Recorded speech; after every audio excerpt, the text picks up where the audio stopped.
City of Stevens Point Common Council meeting recorded February 16, 2026.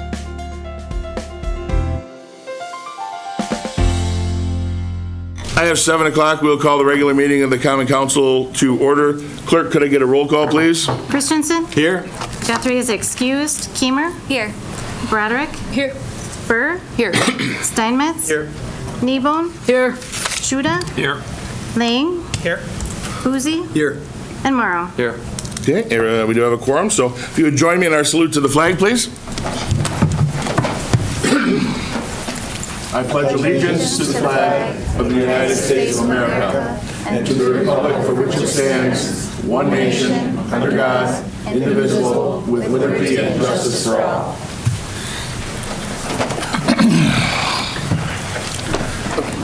Thank you all very much for coming tonight. We do have a full house. As I said earlier, and I'll say it one more time, if you wish to speak on an item, there's a registration slip I'd ask you to fill out on the table to my left. If you are online wishing to speak, Representative Moresi, I already have you, but you could raise your hand or indicate that somehow at the item as it comes up. We also would like attendance. If you're in the meeting and don't wish to speak, we still need you to sign in, so we have a record for that. We have 49 chairs in the room. That's the amount the fire marshal says we can have in here. If there's not a chair available for you, we do have an overflow room, and I know there's people in there already. They do have the live video and audio feed, so we will give plenty of time for people to come up and speak from that room should they choose to do that. Excuse me, I'm going to try and keep my remarks as brief as possible, but I think there's some things that need to be said. I know Alderperson Kneebone's going to say something about it. I don't know, she found something that's true on Facebook. And so we'll give her the floor of that in just a minute. But this is campaign season, like every other campaign season. There's positions that are open in the city and the county. And we'll have some further elections in fall for the state. As consumers of information, we need to question things. In the city, we have all of the directors reach out to all of the candidates, potential candidates that are going to be looking to serve the city. And we invite them to come on in and meet and tour the department and do a one-on-one with each of the directors, myself included. Several have taken us up on that, but not all of them. And the reason we do that is because with campaign season, people get asked questions or they put out promotional material, and we want to make sure that everybody's talking the same language and that they're using accurate information. There's already been a few instances of a candidate maybe not fully understanding how the process works. There was a comment that was made under the campaign page that said we have lost revenue because students can't go out to the bus pass sale areas to get a bus pass. Well, students ride for free. All of the students at UWSP ride, it's included in their tuition. So it implies that we're doing something wrong. And we're not. We usually think about these things. Why don't you get a better pothole fixer? Well, we've tried a lot of these. We haven't found one that's as successful as what we do. So I would urge everyone to, even though they may be well-spoken, find the facts out. Make sure that what you're being told or fed or on promotional material, or anyone for that matter, take it with a grain of salt and double check. All of our directors are at, they serve at your I can't even remember how I want to say that, but they're there for you. They will answer any questions. If you think that there's a better way to do something, we'd love to hear it. We're always looking for better ideas and ways to save money for you and me as taxpayers. So just be cautious when you read stuff on social media or you get stuff in the mail, and figure out what the motivation is, and then question it if you need to. So with that, I'll leave that alone, and we'll move on to item number 3, which is persons who wish to address the mayor and council on a specific agenda item other than a public hearing should register their request at this time. Those who wish to address the common council during a public hearing are not required to identify themselves until the public hearing is declared open by me. And we do not have any public hearing items on the agenda tonight. So if you wish to speak on any agenda item, including the non-agenda, we'll ask that you sign up over there, and we will get started with Alderperson Kneebone. Well, being as how it's winter, and we still have some snow, I found today on Facebook, so I know it must be true, since it's from the artist's own website himself, but our own Jeff Schobert, sole artist of Snow Art Zone, made 50 snow art creations in central Wisconsin and said that he now has a Guinness World Record. Whether or not that's actually true, Jeff at Snow Art Zone has kept the city smiling during the winter for years. So if he doesn't have a world record, he certainly deserves one. The U.S. women's hockey team won today. They played Canada for gold. One of our bobsled people finally won a gold medal. I mean, it's been a good day for winter sports and winter things. So, and hopefully we won't have any more winter after this. That's all I have to say. We've enjoyed it enough. It's time for spring. I'm with you there. And Jeff Schobert does some wonderful work. He was out at the Isaac Walton League Fishery doing some snow sculptures there. They had Pike Jam up by the Waters Pub and Grill, and he did some artwork there. Jeff is phenomenal. So even if it's not an official Guinness World Record, it is absolutely, and I'm certifying it here today and tonight, that there have been no greater achievements in the city of Stevens Point. 50 is the record for Stevens Point. There we go. All right. I know we got a lot of people here, so I will try and keep the remarks to a minimum. I ask that you try and do the same too. Be cognizant of everybody's time. First up, for item number 4, we have Sal Cuomo. Step to the lectern, please.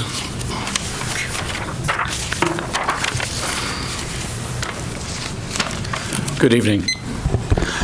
My name's Sal Como. I came here to introduce myself as a candidate running in District 6 to replace Dale in his position that he's stepping down from. I wanted to just say I'm a 30-year resident of Stevens Point. I am a UWSP graduate, go Pointers, along with my daughter, who is also a SPASH and UWSP graduate. And my son is also a SPASH graduate and took a different path and graduated from Midstate. About 10 years ago. I know there's a big topic that's up for discussion today, and I'm sure some of the folks from the Forest Circle neighborhood are here. When my son was going through scouting, and he eventually became an Eagle Scout, one of the things that was always in our minds was leave no trace. When you go camping, when you go hiking, when you are playing with the environment, regardless of what you're doing, when you leave that area, make sure it's not obvious. Leave no trace. I know the Kwik Trip has been a source of debate for a lot of people, and I wouldn't want to live next to a Kwik Trip either. So thank you for your time. Have a good evening, and hope this goes quick. Thank you. I should point out, too, no, there was nothing on item number 4. So, okay. Next up, Andrea Olson.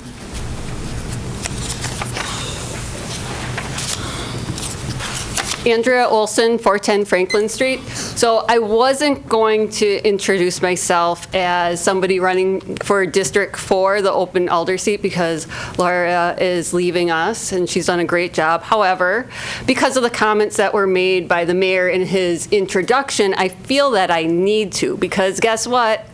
I'm the one that actually had made a comment on the city's, well, it wasn't actually the city's Facebook page. It was Mayor Mike Weeza's personal page, because he was posting stuff about the city and how they have the new app for tracking where buses are. And he also posted on another that was the Facebook, I get a little confused, a Facebook profile or a Facebook page. Actually, he was using his Facebook profile. That means that some people can see what he posts and some people can't. So when he goes and posts something on somebody that is his friend, like somebody that I know that was posting about City Hall, if that person has not made that post public, that public forum that the mayor has created by commenting on something publicly on that person's profile can only be seen by people that are friends with that person. So when he's going back and forth about City Hall and making comments, other people can't see that. So you could actually have a walking quorum occur if multiple people, as in alders, are friends with that person too, but then the general public over here might not be able to see that going on. So what I had done is I have a campaign page, not a promotional Facebook page. Promotional Facebook pages aren't really a thing. I have a campaign page, and I had posted when I saw that their tracker went, or he posted about the Passio Go. I had posted, I'm like, pretty much this is a good thing, but you know what? Why don't we talk about going digital for our bus passes? Because yes, there might be some upfront costs, but in the long run, we're looking at an app. Apps are not very, and it's modernization for the long run. We can look at something and see if, okay, well, this might be a good idea, it might not, because right now we're printing off papers, we're having to manage money coming in at multiple different locations. People that don't have money with them and want to ride the bus, whether it's free or not, some people don't know that it's free, some people don't. It doesn't matter if I really don't realize a student is free. Oh, big difference. What if it's a kid? Are kids free too all the time? Everybody's not always free. So I look like a student. I could say that I'm a student, but I don't have my student. I do have a student ID still. But I'm just saying that. Thank you very much. There are progressive web apps, and we should be doing them, and we should not be duplicating our current city website and calling it an app. It is very costly. Thank you very much. And once again, Ms. Olson, you are wrong. Everything on my Facebook and any social media profile is completely open to the public. Absolutely nothing is hidden. Thank you very much. Next up, we have Dave Krieger.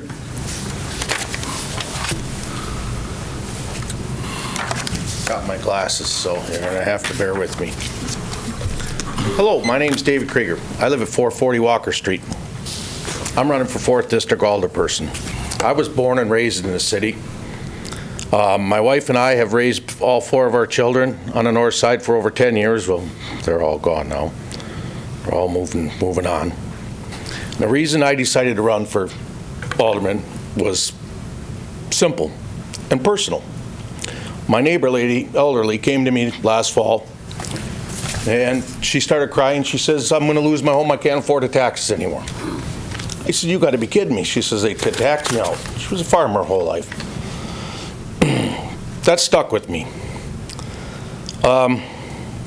This is someone who worked her entire life and expected to stay in her house that she loved. No one, especially our seniors, should have to fear losing their home to rising property taxes. And they keep going up.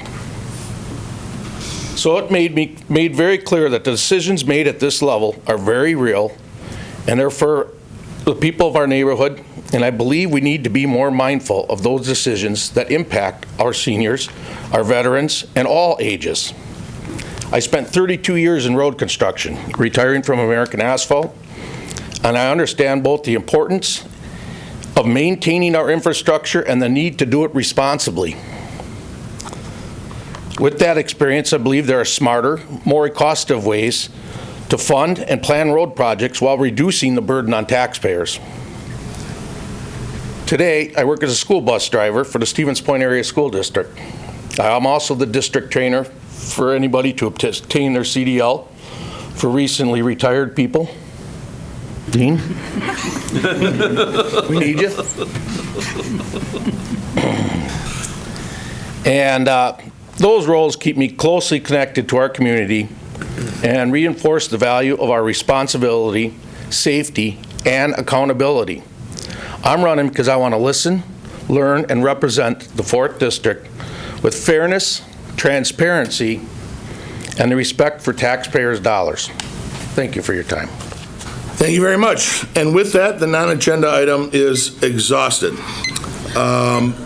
The next one, item number 5, is a presentation to the mayor and council, and this one is very personal for me. A couple of weeks ago, there was I think it was a finance committee that was meeting, and I got a couple of phone calls. Well, I have an aunt that has dementia, and she frequently calls. Well, we got a lot of family, so that helps a lot with caring for her, but she has dementia, and she'll call and keep calling, and you have no idea what she wants until you're able to answer it and talk to her.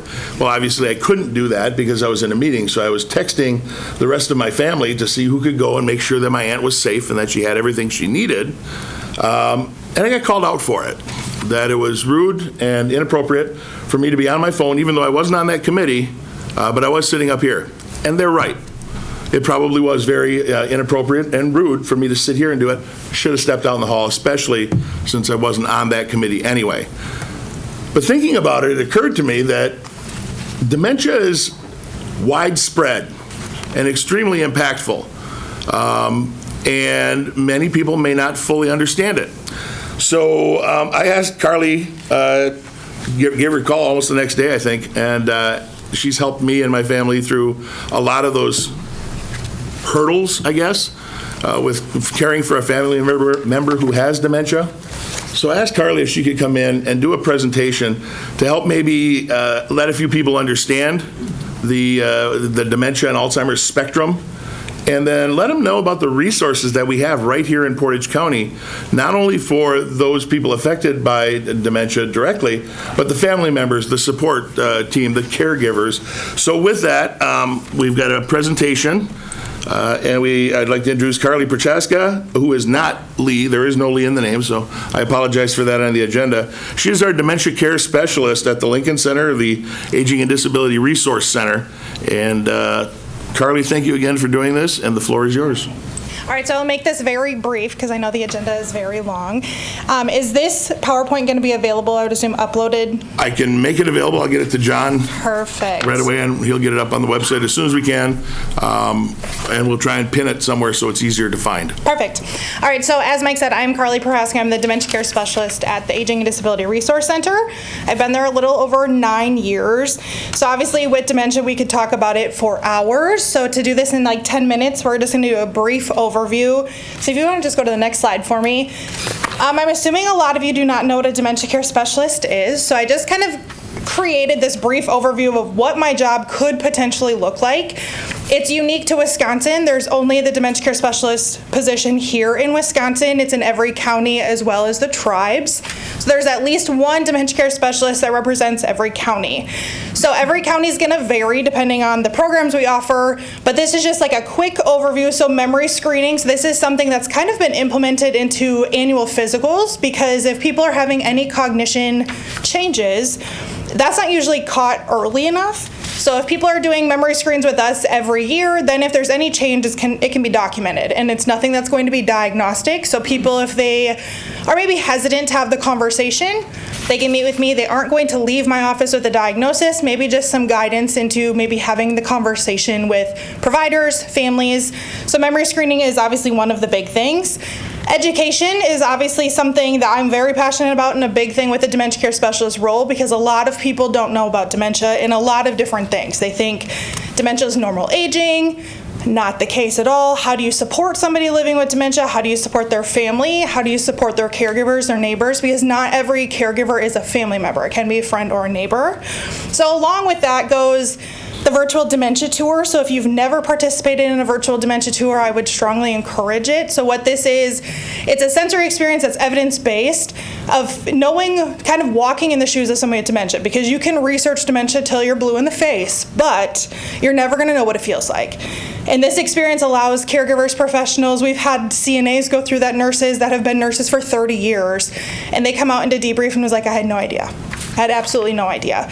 So it doesn't matter if you're personally a caregiver, community member, professional, wherever you go, if you go outside of your house, more than likely you're going to run into somebody who has dementia.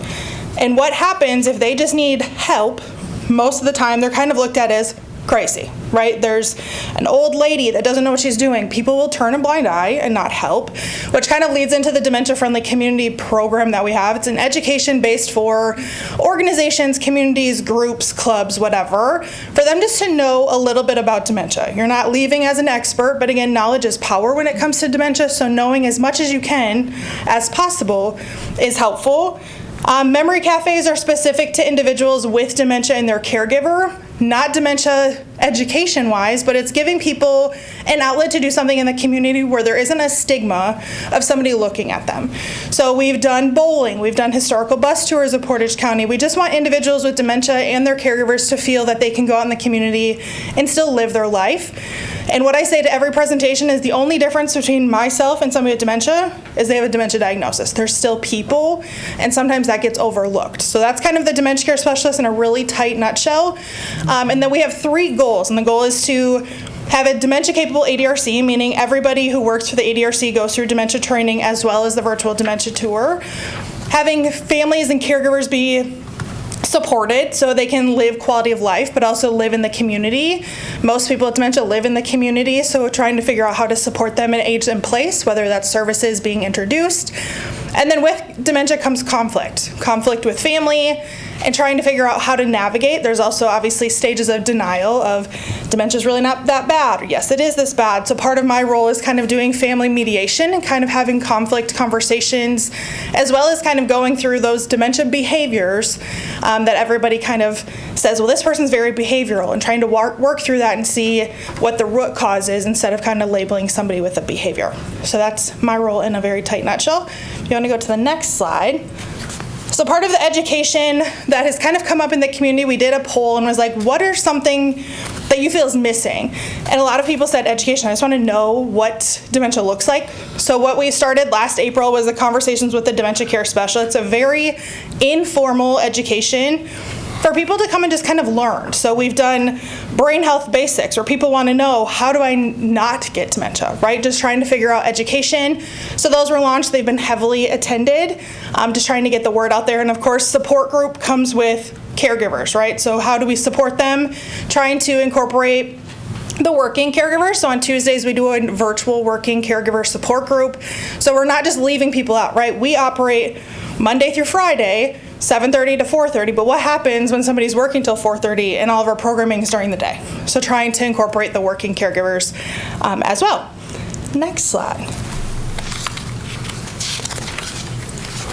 So this is just a brief, like, dementia one-on-one, which we would call. So these are myths and facts that I hear all the time.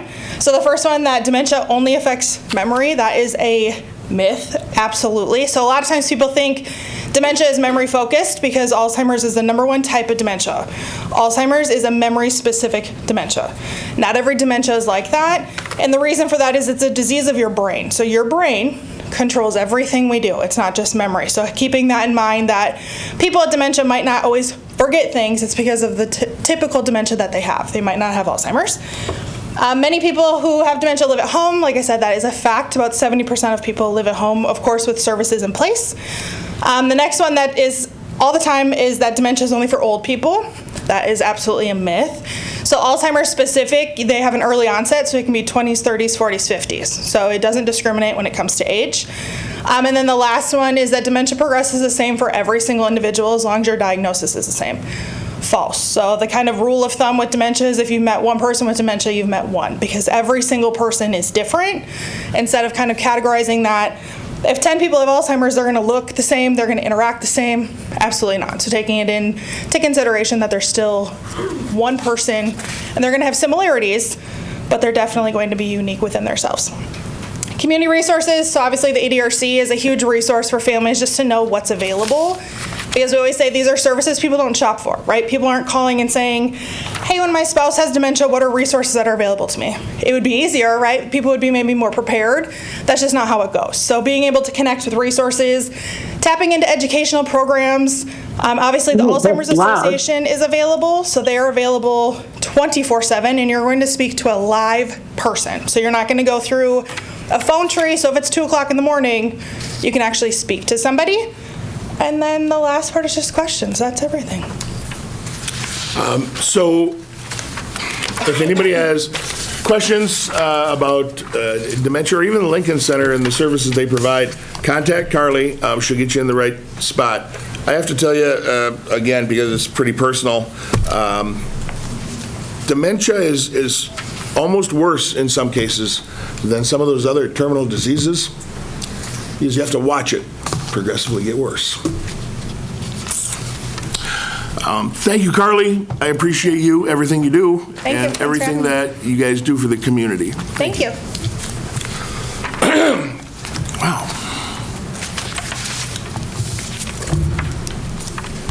All right, so that exhausts item number 5. Item number 6 is the consent agenda. That is before you, alderpersons. What are your wishes? Mr. Mayor, I'd like to move that we approve the minutes, move the entire consent agenda. Thank you. Do we have a second? Seconded by Shuda. Discussion there? Any comments from the audience? Give it an extra few seconds just in case there's someone in the overflow room. Okay, hearing none, clerk, please call the roll. Morrow, Aye. Boozy, Aye. Lang, Aye. Shuda, Aye. Nebon, Aye. Steinmetz, Aye. Burr, Aye. Broderick, Aye. Keemer, and Christensen. Aye. And that is approved. Item number 7 is to move into closed session pursuant to Wisconsin Statutes 19.85 sub 1 sub G, conferring with legal counsel who is rendering oral or written advice concerning a strategy to be adopted by the body with respect to litigation in which it is or likely to become involved in on the following. Request from Trent Kastenschmidt, representing Kwik Trip, for a conditional use to operate a gas station located at 3383 Hoover Road and 5278 County Road Double H, with those parcels identified in your packet. In layman's terms, what we're going to do is we're going to go into closed session so that we can confer with our attorney in regards to a couple of the upcoming matters relating to the conditional use for the Kwik Trip. So what we're going to do is we're going to have everybody has to leave the room, unfortunately. The overflow room would be available, and I don't think we're going to take too long, but I'm not giving anybody a 10-minute estimate. I'm not doing that anymore. Smart. So I'm going to put everybody in the online version into the waiting room. We will come back into open session. When we come back into open session, of course, you'll be welcome to come back in. John, I don't know who the camera person is behind you, but I need to make sure that that is off. If you could ensure me that it's off, turn it in a direction that doesn't face us or something like that. Wow, I can't talk. It was not that bad. All right, so give me a minute. I have to put everybody in a waiting room. I know we didn't vote on this yet. Yeah, I should probably wait. Make a motion to go into Thank you. closed Is there a session, second? please. Second. Okay, seconded by Boozy. Roll call, please. Christensen, Aye. Keemer, Broderick, Burr, Steinmetz, Nebon, Shuda, Aye. Lang, Boozy, Aye. and Morrow. Aye. All right, we are in closed session. We are back in open session. Thank you all very much for your patience and understanding. We have several people wishing to speak. We're going to item number 9 now.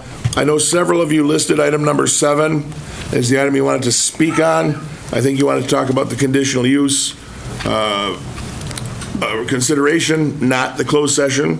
So if I was wrong on that, I apologize. Just let me know, and we'll see what we can do to fix it.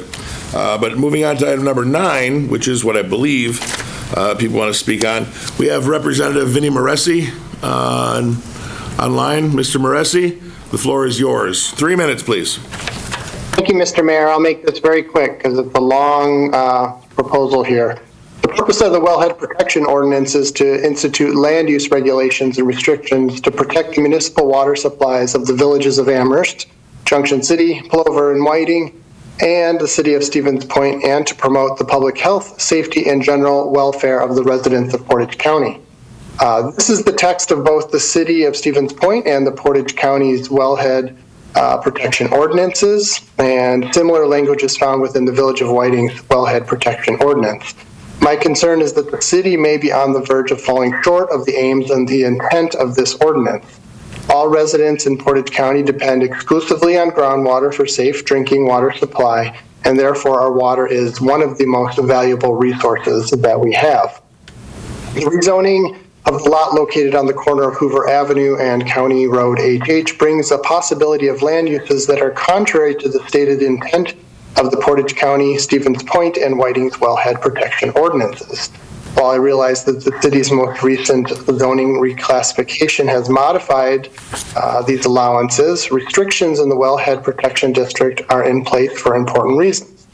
Lands in the wellhead protection district are subject to stringent land use and development restrictions because of the proximity to the wells and the subsequent threat to groundwater quality for the thousands of residents who rely upon them for safe drinking water.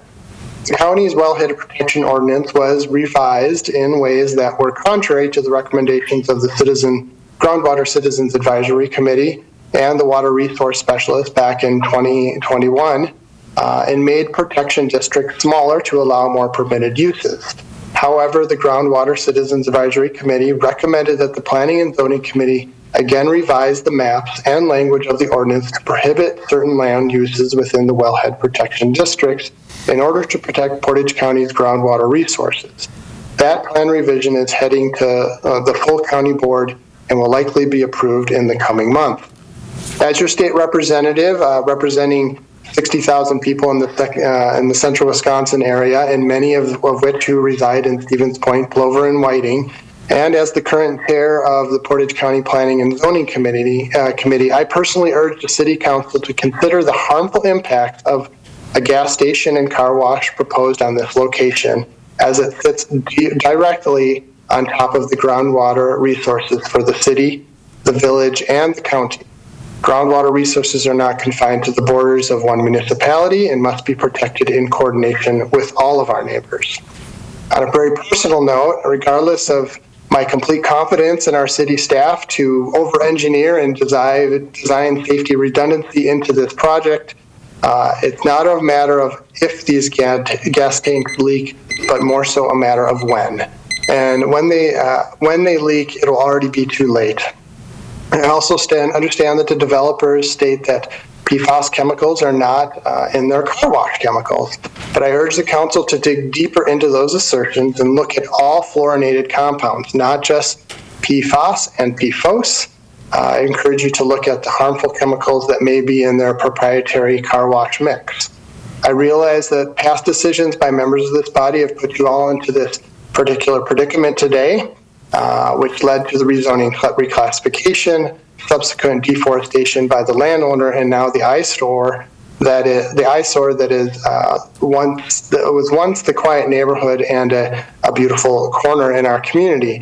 But there has to be a safer land use for something as critical as the protection of our shared water resources for thousands of people in Stevens Point, Whiting, and Plover. So I urge you all, please be good neighbors and reject this proposal. Thank you, and if anybody has any questions, I'm happy to try to answer. Thank you, Representative Moresi. I should point out, too, that we've got numerous emails in regards to this, most opposed, some in favor. There was an email that was forwarded to the alders from Trevor Rourke with comments on a couple of the items. Those will all be included in the minutes. So you have those. They were distributed to the alders. You should also have in front of you, for this item, a letter from our city assessor talking about land values, should that be a topic of discussion that comes up. Next on the speaker list, Bill Togner. President Togner. Thank you, Mayor Weiser. Yes, my name is Bill Togner. I'm the president of the Village of Whiting, and obviously I'm going to speak on the Kwik Trip situation. I'm here tonight to reiterate the opinion of the Village of Whiting Board of Trustees and residents of Whiting that the site at the corner of Hoover and HH is not a safe location for a gas station due to the potential for contamination of our drinking water and the drinking water of residents of Stevens Point and Plover. And I want to clarify that contrary to some comments I have been advised of, the Village of Whiting has communicated our position in opposition to the project a number of times in the past, and recently, on September 11th, 2025, a letter was sent to all members of the Stevens Point Common Council from the Whiting Board of Trustees explicitly stating our disapproval. That letter provided our reasoning and also pointed to the Stevens Point Conditional Use Chapter 19, Section 23, that no conditional use shall be recommended by the Plan Commission unless the Commission shall find, 1, that the establishment, maintenance, or operation of the use will not be detrimental to or endanger the public health, safety, morals, comfort, or general welfare. Interestingly, not only Whiting's Wellhead Protection Ordinance, but a proposed amendment, as the representative had mentioned, a proposed amendment to the Portage County Wellhead Protection Ordinance specifically prohibits gas stations in areas A and B. We don't agree that this is a safe location for a gas station. That being said, we all know we are now at the point that the Plan Commission has recommended approval of the conditional use permit with a number of conditions being prescribed, and recognizing the likelihood that you will approve the conditional use permit, the Whiting Board of Trustees and our staff are requesting additional conditions be placed on the properties. These additional conditions are in the letter that was sent to you on February 11th, 2026. That was emailed to all of you and also other interested parties. The Village of Whiting Board and our residents strongly request that you move to not approve the conditional use permit. We do not believe this is a safe location for a gas station. However, if you are inclined to approve the conditional use permit, we strongly request that you send it back to the Plan Commission for consideration of our additional conditions. Thank you. Thank you. Next up, we have Christine. I don't want to butcher your last name. On second. Mechanic? Mechanic. Mayor, do you have a, I sent Adam a couple of slides today, or do you have those? I do not. Okay, so we need to go without those? Yeah. Okay, I wasn't that's asked fine. and prepared to do anything. Okay, I understand.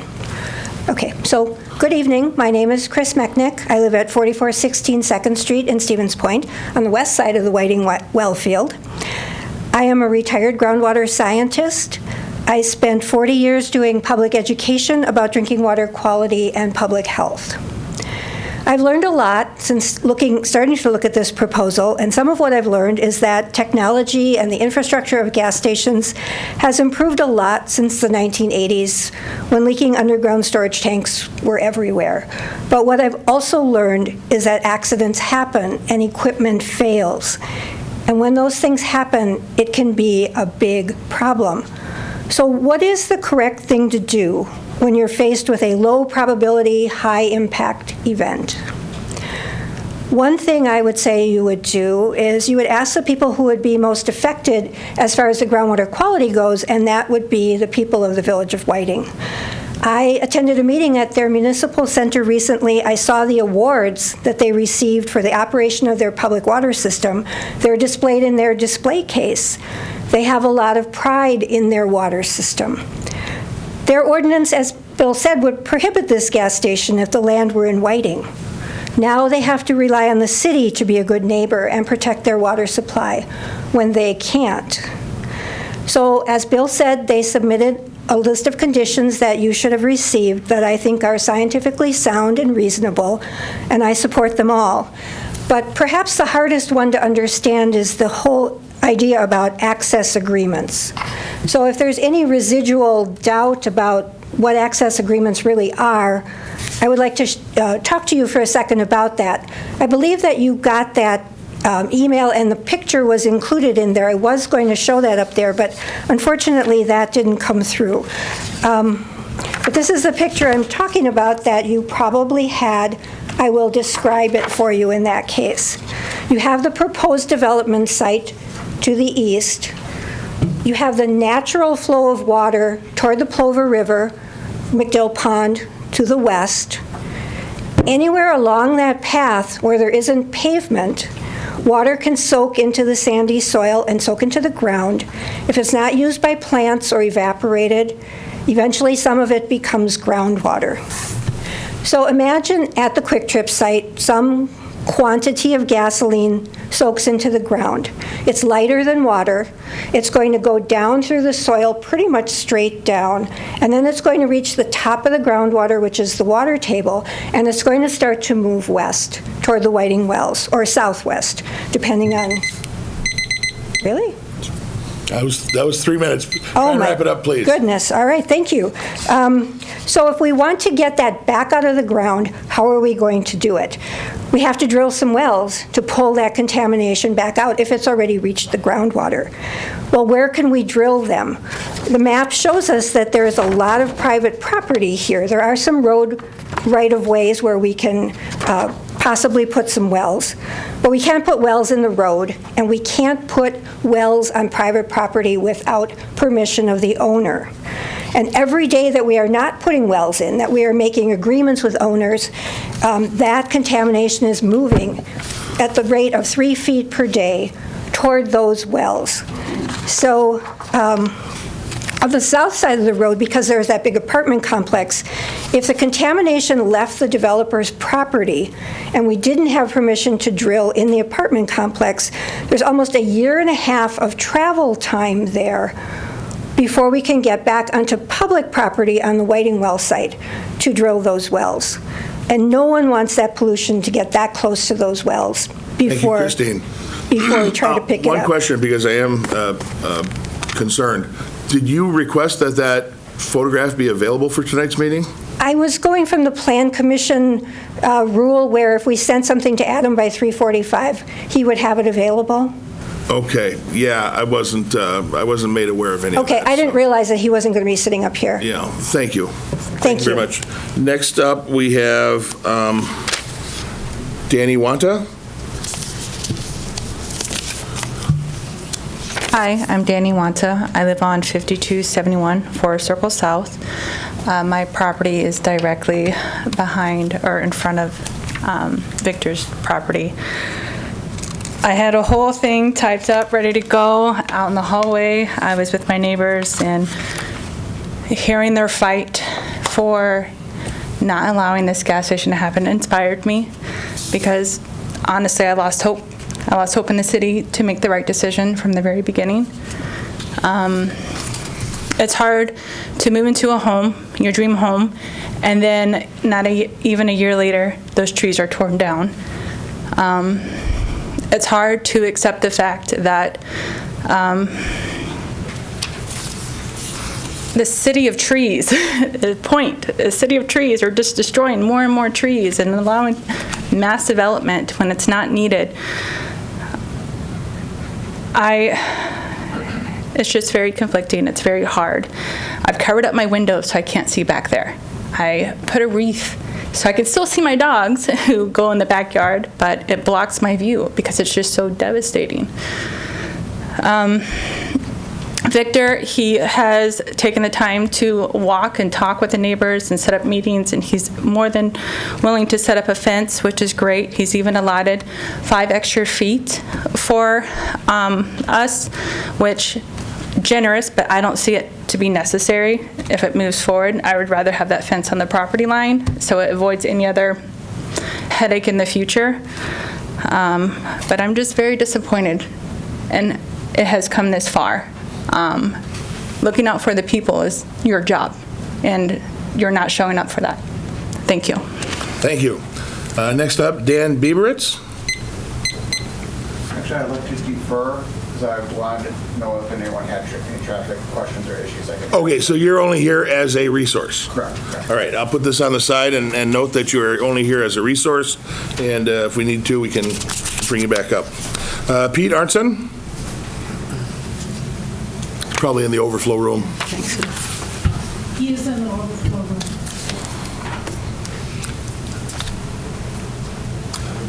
Pete Arnson? Yeah, thank you. See, I knew you got it. You're on it. Where's the hat? My name is Pete Arnson, 1016 Buchholz Avenue.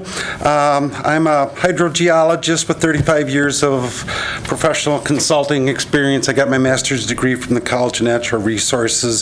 Spent a lot of time doing groundwater contamination investigations, soil contamination investigations, a lot of gas stations, and dating back to the 90s. I've also done a lot of work here in the central Wisconsin area, and just want to talk a little bit about groundwater and its uses, and just in case folks aren't necessarily familiar with all of its occurrences and what we do. So we got a big pile of we got a big pile of water between here and the Tomorrow River, the Wisconsin River, the Tomorrow River. Peaks on the hills going through Custer along Highway J. Water on the east side will flow towards the Tomorrow River and into Lake Winnebago and Green Bay and out to the Pacific Ocean. Water on the west side of that divide flows towards the Wisconsin River, flows en masse through all the little soil particles, mostly sand, and takes somewhat of a tortuous route to get there, unlike rivers and streams, which can flow over ground, and the water has to go. But it's a considerable amount of water, ranging in flow rate from a foot per day to 2 foot per day to maybe 3 foot per day as you get down to the end of it. And this big stream of water that's coming down has a lot of water in it, and municipalities have taken advantage of it by sticking wells on the down gradient side of it, and that's where Whiting, Plover, Stevens Point gets most of their drinking water, their public drinking water. And so the land use in those areas are going to affect, because anything that, as Chris commented, anything that infiltrates the ground, the water that doesn't run off, doesn't get sucked up by trees, gets into the groundwater, and it continues on its path. And we've talked about the Kona depression of those municipal wells, and trying to describe it, the best I can come up with is a straw in a milkshake and the cone that goes down. That's what these municipal wells are creating in that aquifer, and anything that occurs upstream or to the east of those is going to flow in and get captured by those wells. And so that means over here, because they have that extensive influence. But even if those wells are shut down, the water that's immediately up gradient is going to continue to flow towards it. And that's what my concern is with this project, is that the property is located immediately up gradient, so even if you shut down the wells, the water that's going to flow is going to flow to the wells, and anything that leaves this site, enters the groundwater beneath this site, is going to end up in the municipal water supply. Thank you. Barring biochemical transformations and such not. So, very good. Thank you. Appreciate it. Andrea Olson. And again, we've got a lot of people who wish to speak, so we're going to try and follow that 3 minutes a little closer. If you don't need the whole 3 minutes, that's great, but we've got a lot of people wishing to speak. And then on deck is Alicia Skrinas. So. Okay, Andrea Olson, 410 Franklin Street. I would appreciate it first that I'm saying how I am saying things, how I intend them to be said. I do not need my words twisted in a way I didn't intend. I'm being told being told my information is accurate. This is right here, and it is accurate, and it makes me very disappointed and mad when that happens. I would like to wonder, or what I'm asking is, why this information, our Portage County Highway Department's analysis on this entire situation was not included or shared with the alders or anybody else prior to the rezoning. Because it should have been. And if it wasn't, why wasn't it? Because this information right here pretty much is telling us that due to this type of development and due to the rezoning, it is altering the efficiency of this road. And the county wants to consider a jurisdictional transfer of HH to the city, because we're now going to be changing the functional use from a county road to an urban city. We're not talking about the road. This is, We're talking about the conditional use permit to operate a gas station. This is part of the conditional use permit. Rezoning and HH access. I'd like to call this, what do I say, call to order? You don't get to do that, but go ahead. Because I would, yes, I can. I would like a 3/4 vote then. If I have a 3/4 vote of the alders, I can then continue. I read about it. You can actually continue now. You have a minute and 17 seconds left. Okay. Well, you know what else? Do you know that if this conditional use permit is also approved, we're talking about having the street change from 850 feet from the intersection. That, again, is where the county is saying that jurisdictional transfer should occur, or really should be talked about. Has anybody seen the report from, or any information from Plover, from their, when they were contacted? The people down from the north of the property, from when they were contacted. That's not there.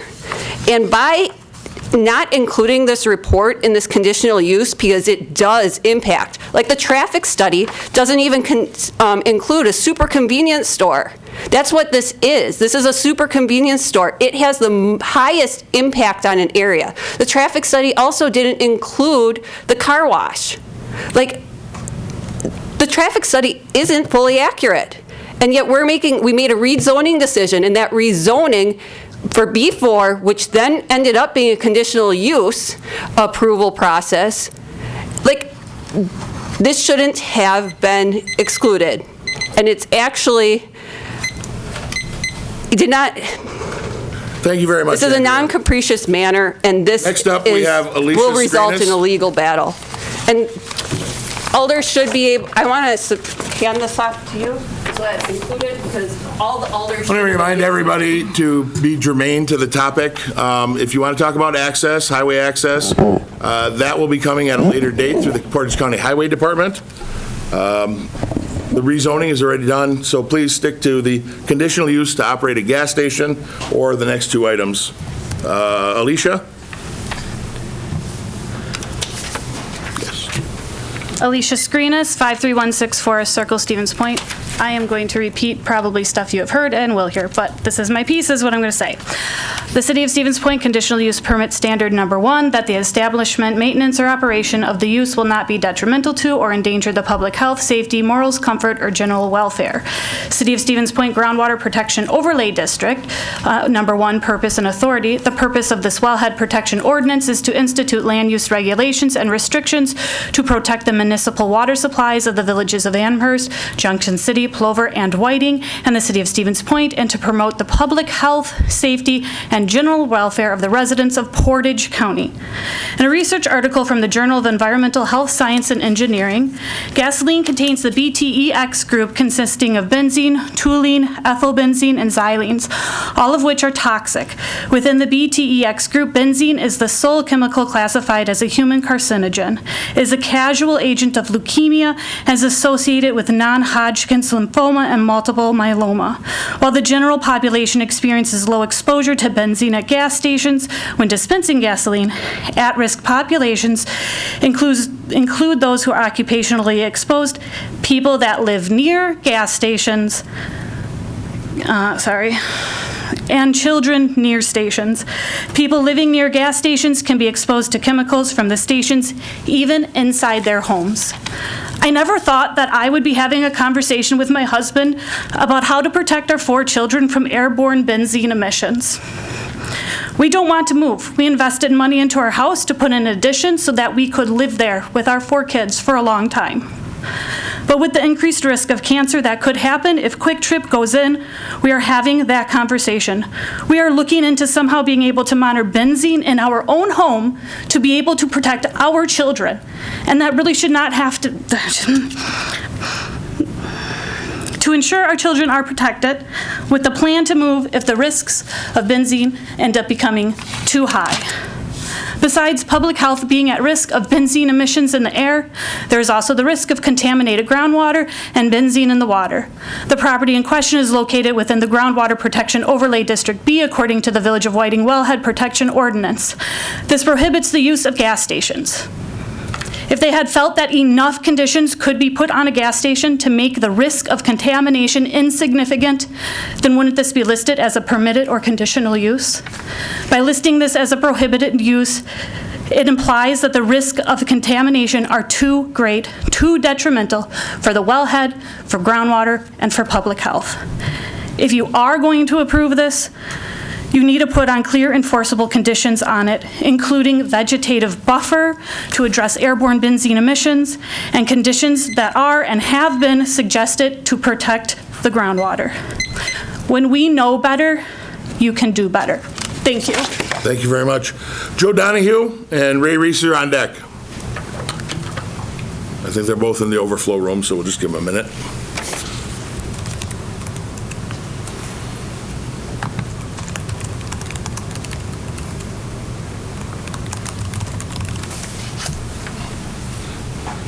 Good evening. Joe Donahue, 3395 Howard Avenue, Stevens Point, Wisconsin. I personally like to thank all the effort and hard work that the scientists have shared with the Common Council and Board. And I would highly encourage planning and zoning to maybe show a little bit of compassion towards our neighbors to the south. I consider Stevens Point like a micropolitan area, and if we do pass this conditional use permit, and when we do fail, because that's what the scientists have said over and over again, I'd like to be the first resident of Stevens Point to personally apologize for our actions. Thanks, and have a good evening. Thank you. Ray, and before you get up there, I just saw John wince. There's no need to touch the microphone at all. We're going to pick you up no matter how tall or short you are. Understood. No offense, Ray. On deck, Elizabeth Revocable. So I'm Ray Reeser, 1501 County Road ZZ, North Amherst Junction, Wisconsin. I'm going to wear two hats tonight. Briefly, I'm going to wear my county hat. Supervisor Baresi mentioned that we're bringing the wellhead protection ordinance back for Portage County. We are. We will be voting on it next month, and I can categorically state that a gas station in Zone A would be a prohibited use. We would not even consider it.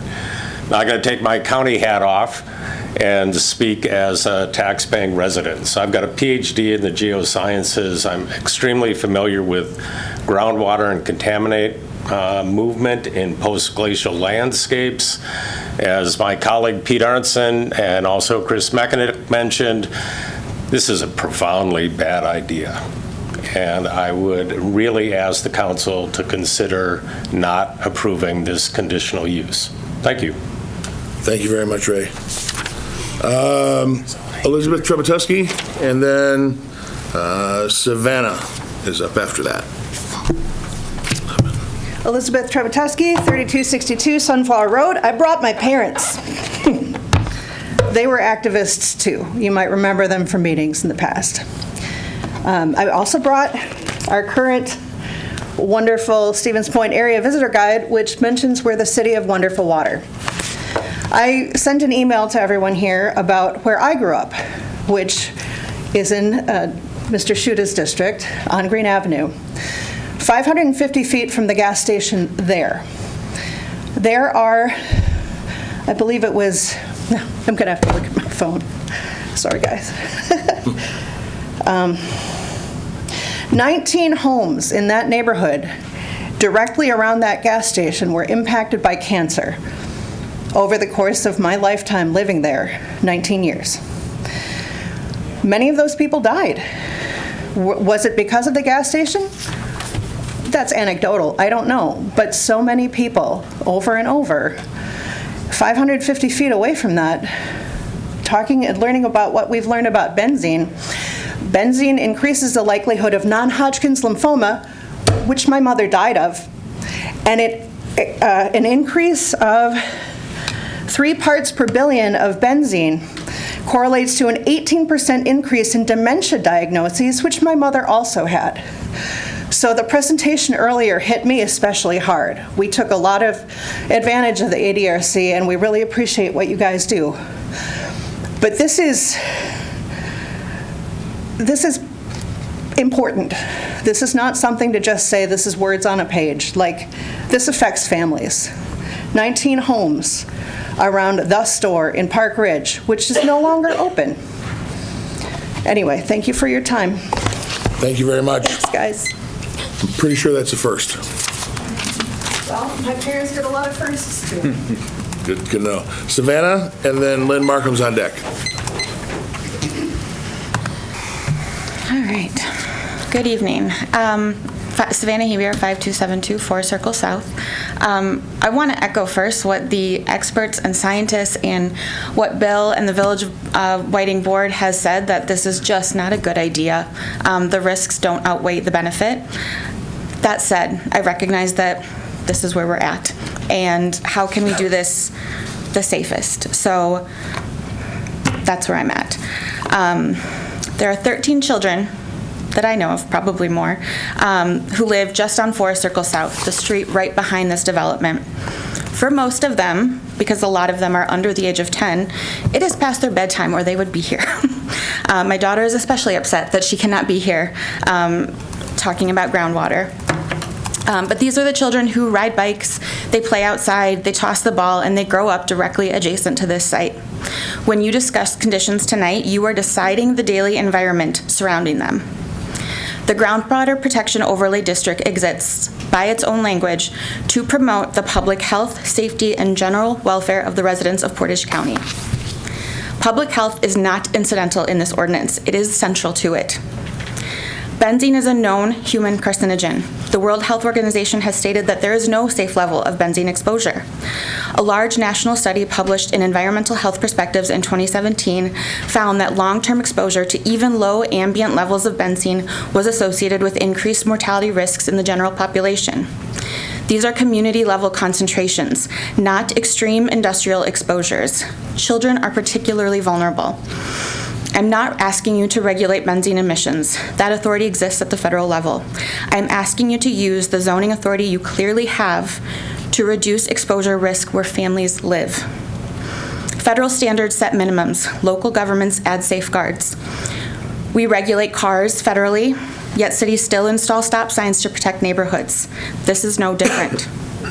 Research from the U.S. EPA and peer-reviewed studies shows that properly designed, dense, multi-row vegetative buffers, especially with evergreen coverage and layered shrubs, can significantly reduce airborne particle pollution, including benzene, with documented reductions ranging from 35% to 85%, depending on the design and density of the buffer. That is a meaningful mitigation.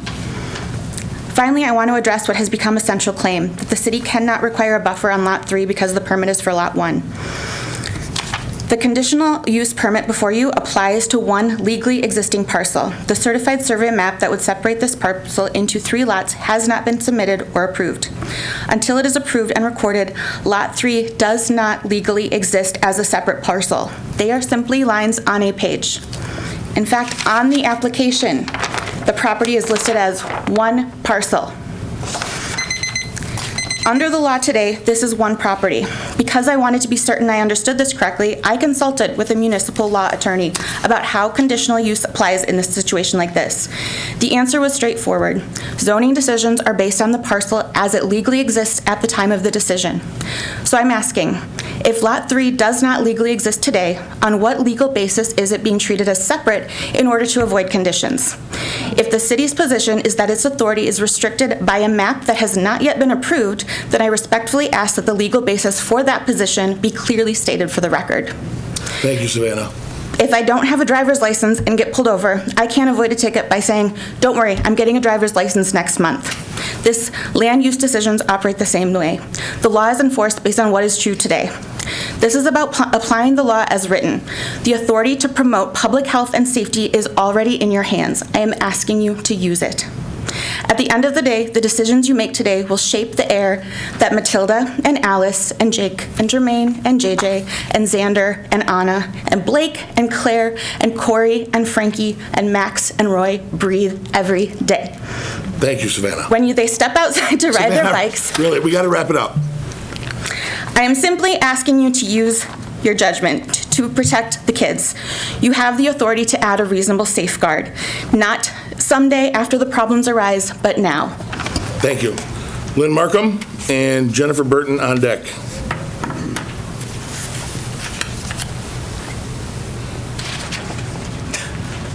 My name is Lynn Markham. I brought handouts. You're welcome to them if you like.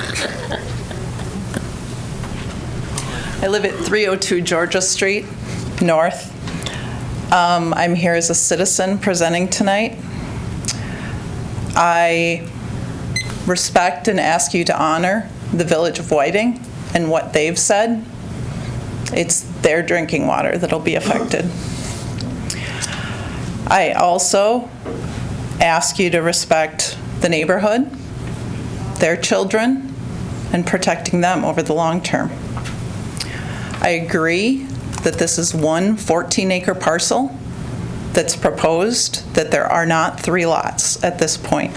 So a condition could be added for the buffer, and it fits under the purpose, which all conditions have to fit under, for the groundwater overlay protection district, which includes promoting the public health and not endangering public health.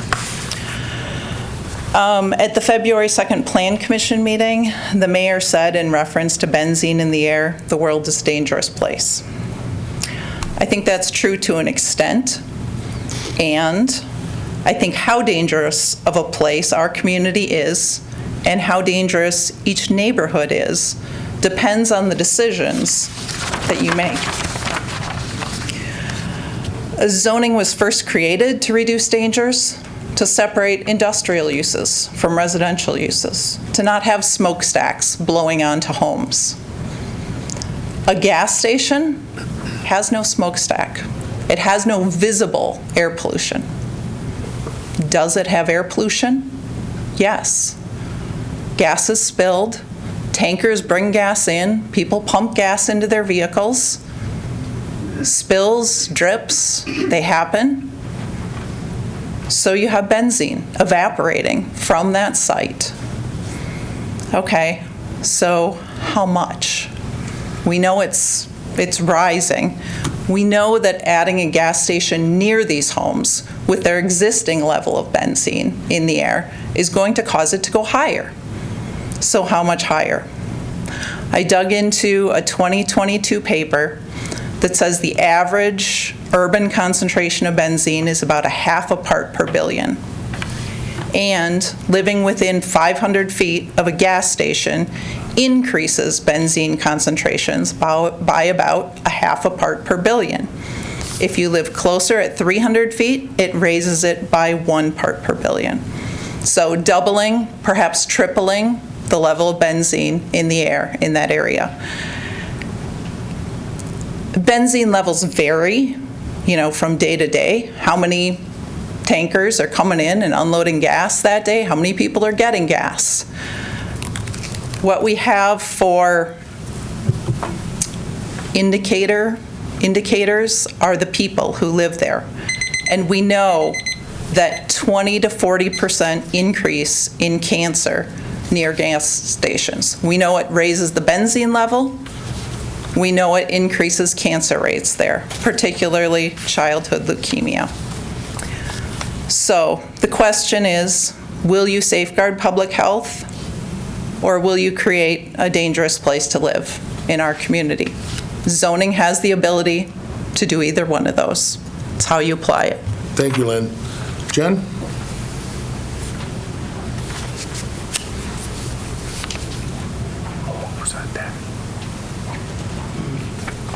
Jenny Burton, 5718 Sandpiper Drive. This vote by the Common Council tonight is about putting the best development on a plot of land that is near a wellhead in the village of Whiting. and it's near their water supply. It's also next to a residential neighborhood. This is not a done deal. Not until this council votes tonight. The council does not have to vote in favor of this if they feel the project could endanger the health of citizens. That's the number one criteria of that system that you guys use to tell if this is a good idea or a bad idea.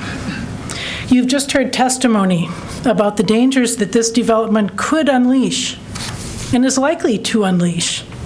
The only question is when.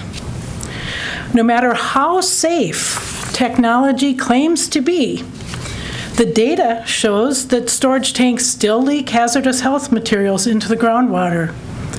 The proof is there.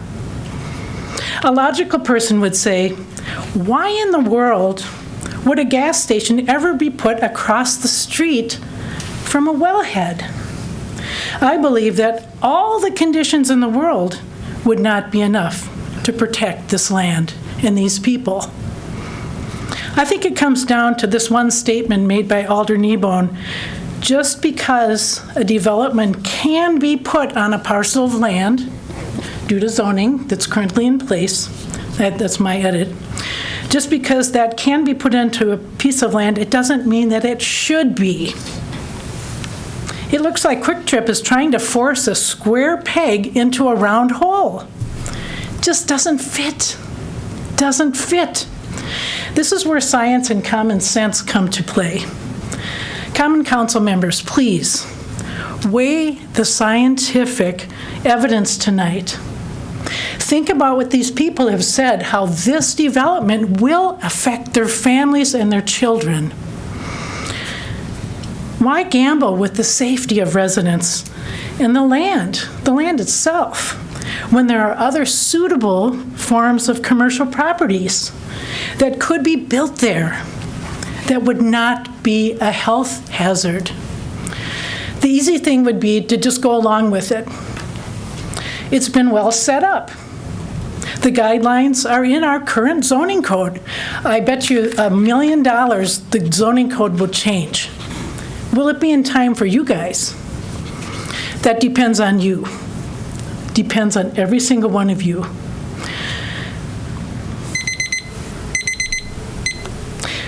Stevens Point has been cited as the city of wonderful water. Will this Common Council uphold this value by protecting the citizens' drinking water for generations? Or does the city of wonderful water only belong to past generations? Thank you. Thank you. With that, the speaker list is exhausted. Bring it back to the council. What are your wishes?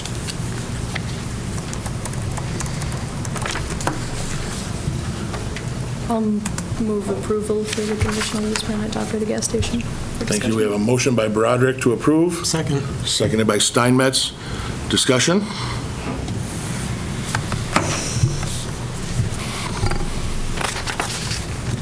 I'll go.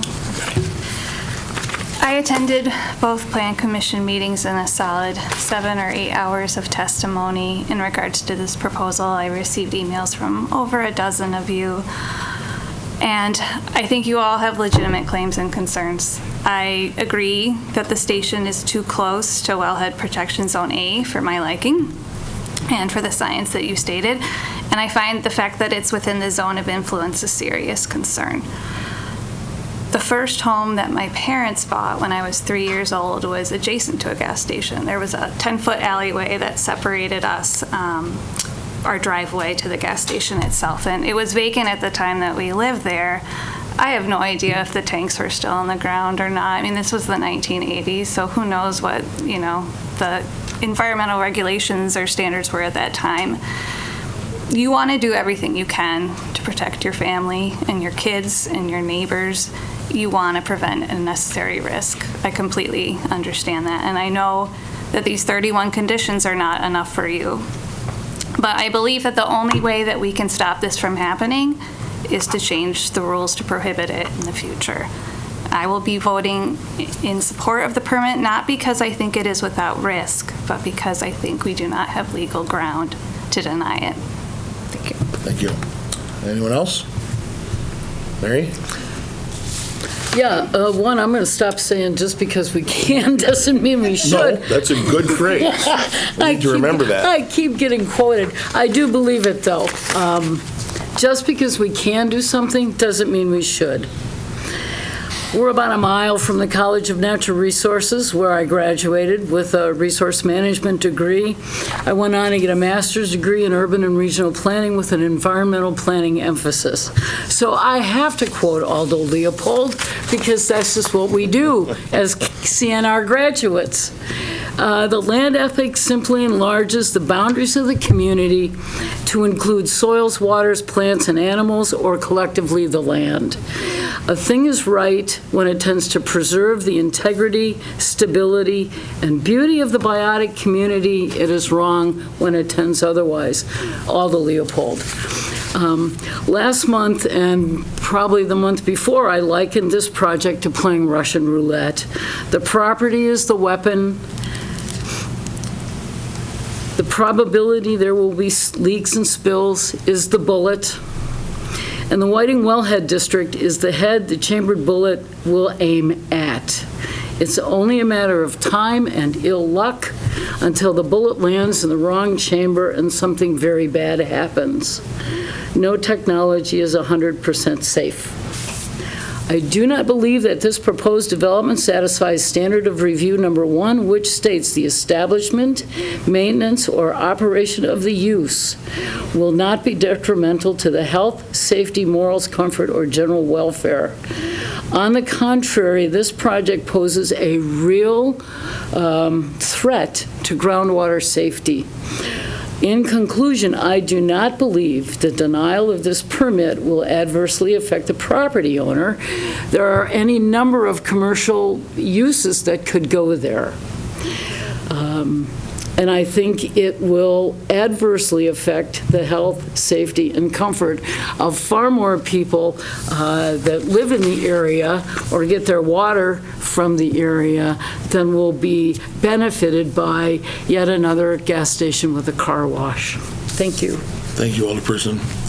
Anyone else? I have comments. Let's go with Steinmetz and then Broderick. First off, thank you to everyone who's taken time out of their day to show up here. I know it's no small feat, no small time commitment, and for taking the time to reach out via email to myself, all of us, department heads. I'm not of the school of thought that there's no safe way to put a gas station on this parcel of land. I am also of the school of thought that there's no legal way to deny this, like Keemer mentioned.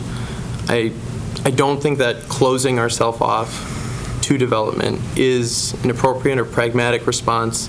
I think as long as we set the bar high with conditions like we've developed, we can make this come to fruition in a safe and careful and intentional way. Thank you. Laura? Yeah, thank you. So I want to echo what's been said. Obviously, a lot of passion on this issue. I've received a lot of information from constituents, and I want to thank everyone who's been involved with that. I do want to bring up some more specific points that I think didn't come up tonight, and that is factoring into my decision. I want to echo kind of a lot of what Alder Keemer said, which is that I personally do not feel good about there being a gas station this close to the groundwater. We had an opportunity to zone this parcel differently. I obviously voted against rezoning for some specific reasons I laid out at that time.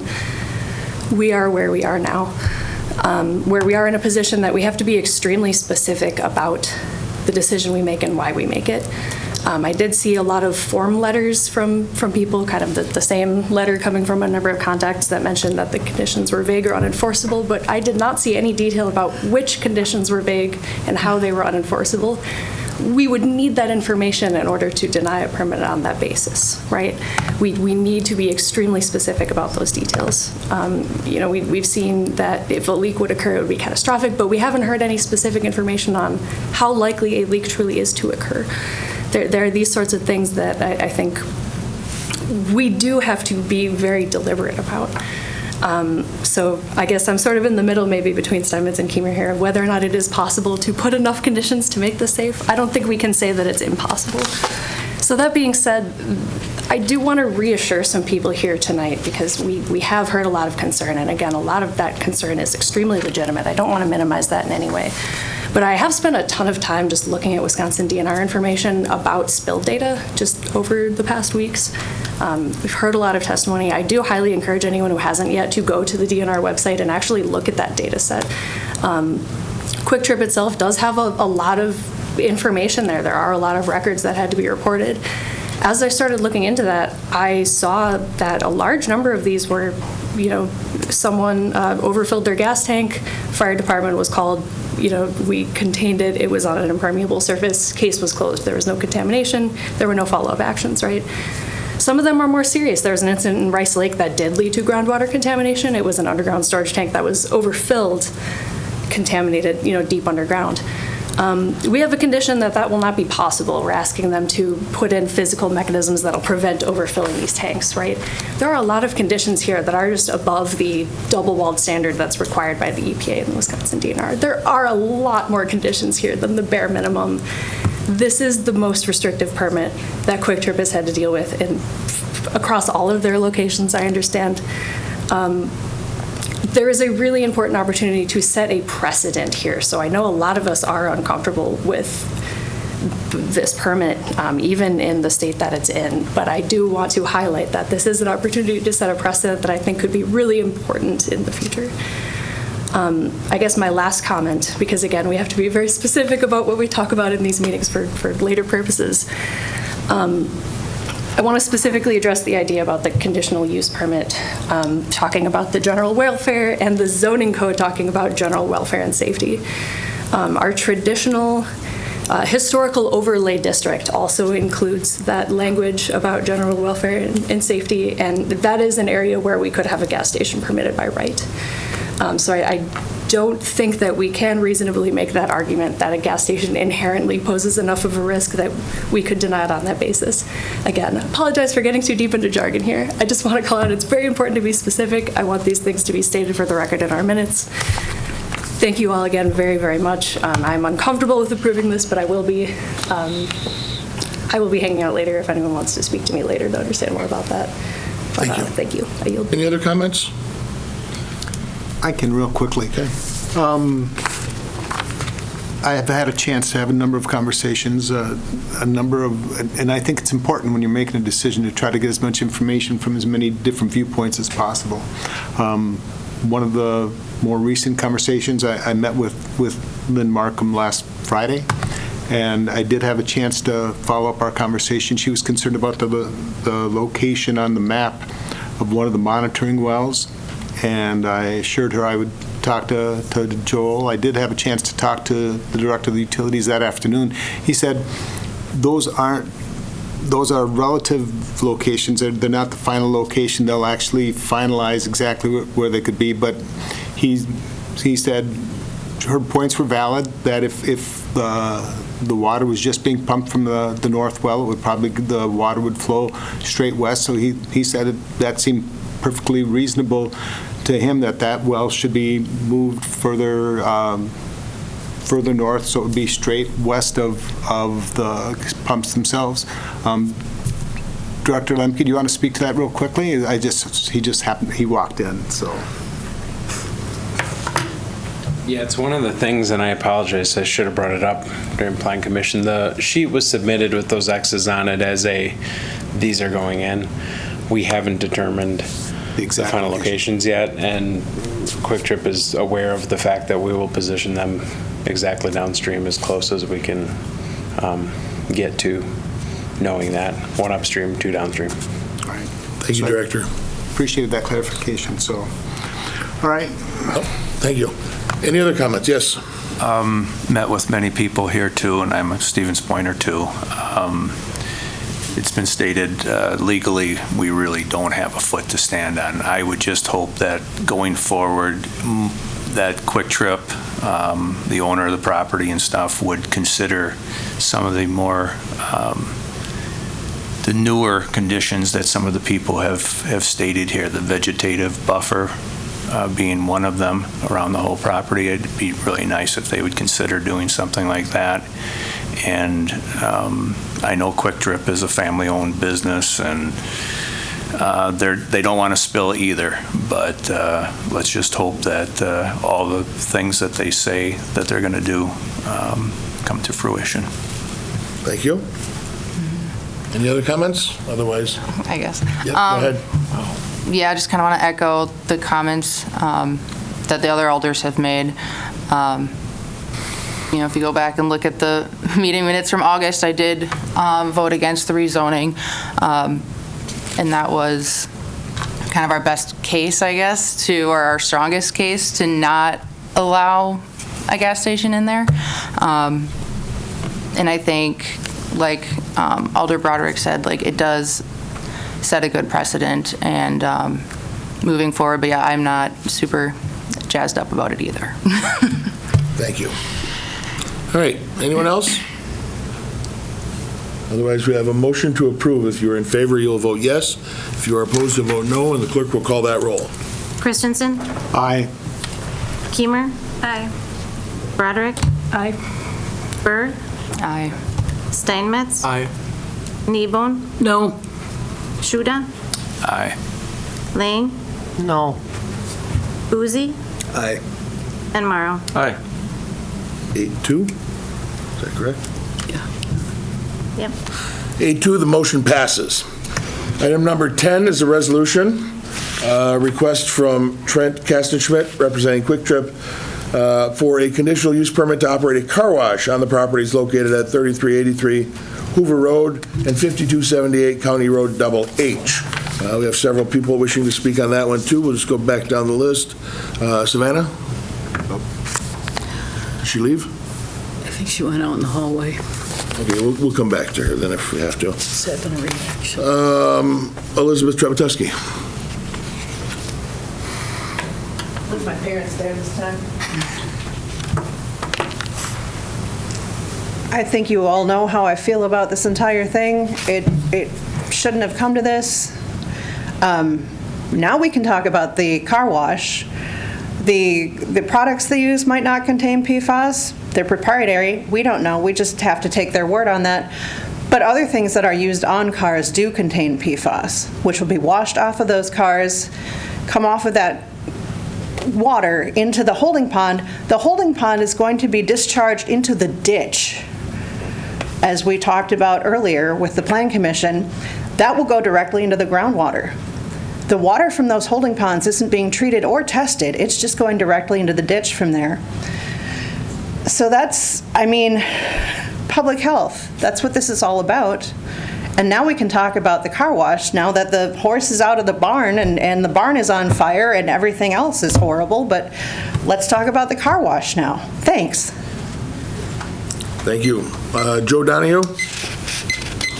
I know he's in the overflow room. And he wasn't. Sorry. And Ray Reeser, you're on deck. I didn't know I was going to have the opportunity to speak twice tonight. Yeah, you signed up for 8 through 11. Oh, yeah. I don't really have any comment on the car wash. Fair enough. It seems like we've painted ourselves into a corner deep enough. So thanks. Thank you. Andrea Olson.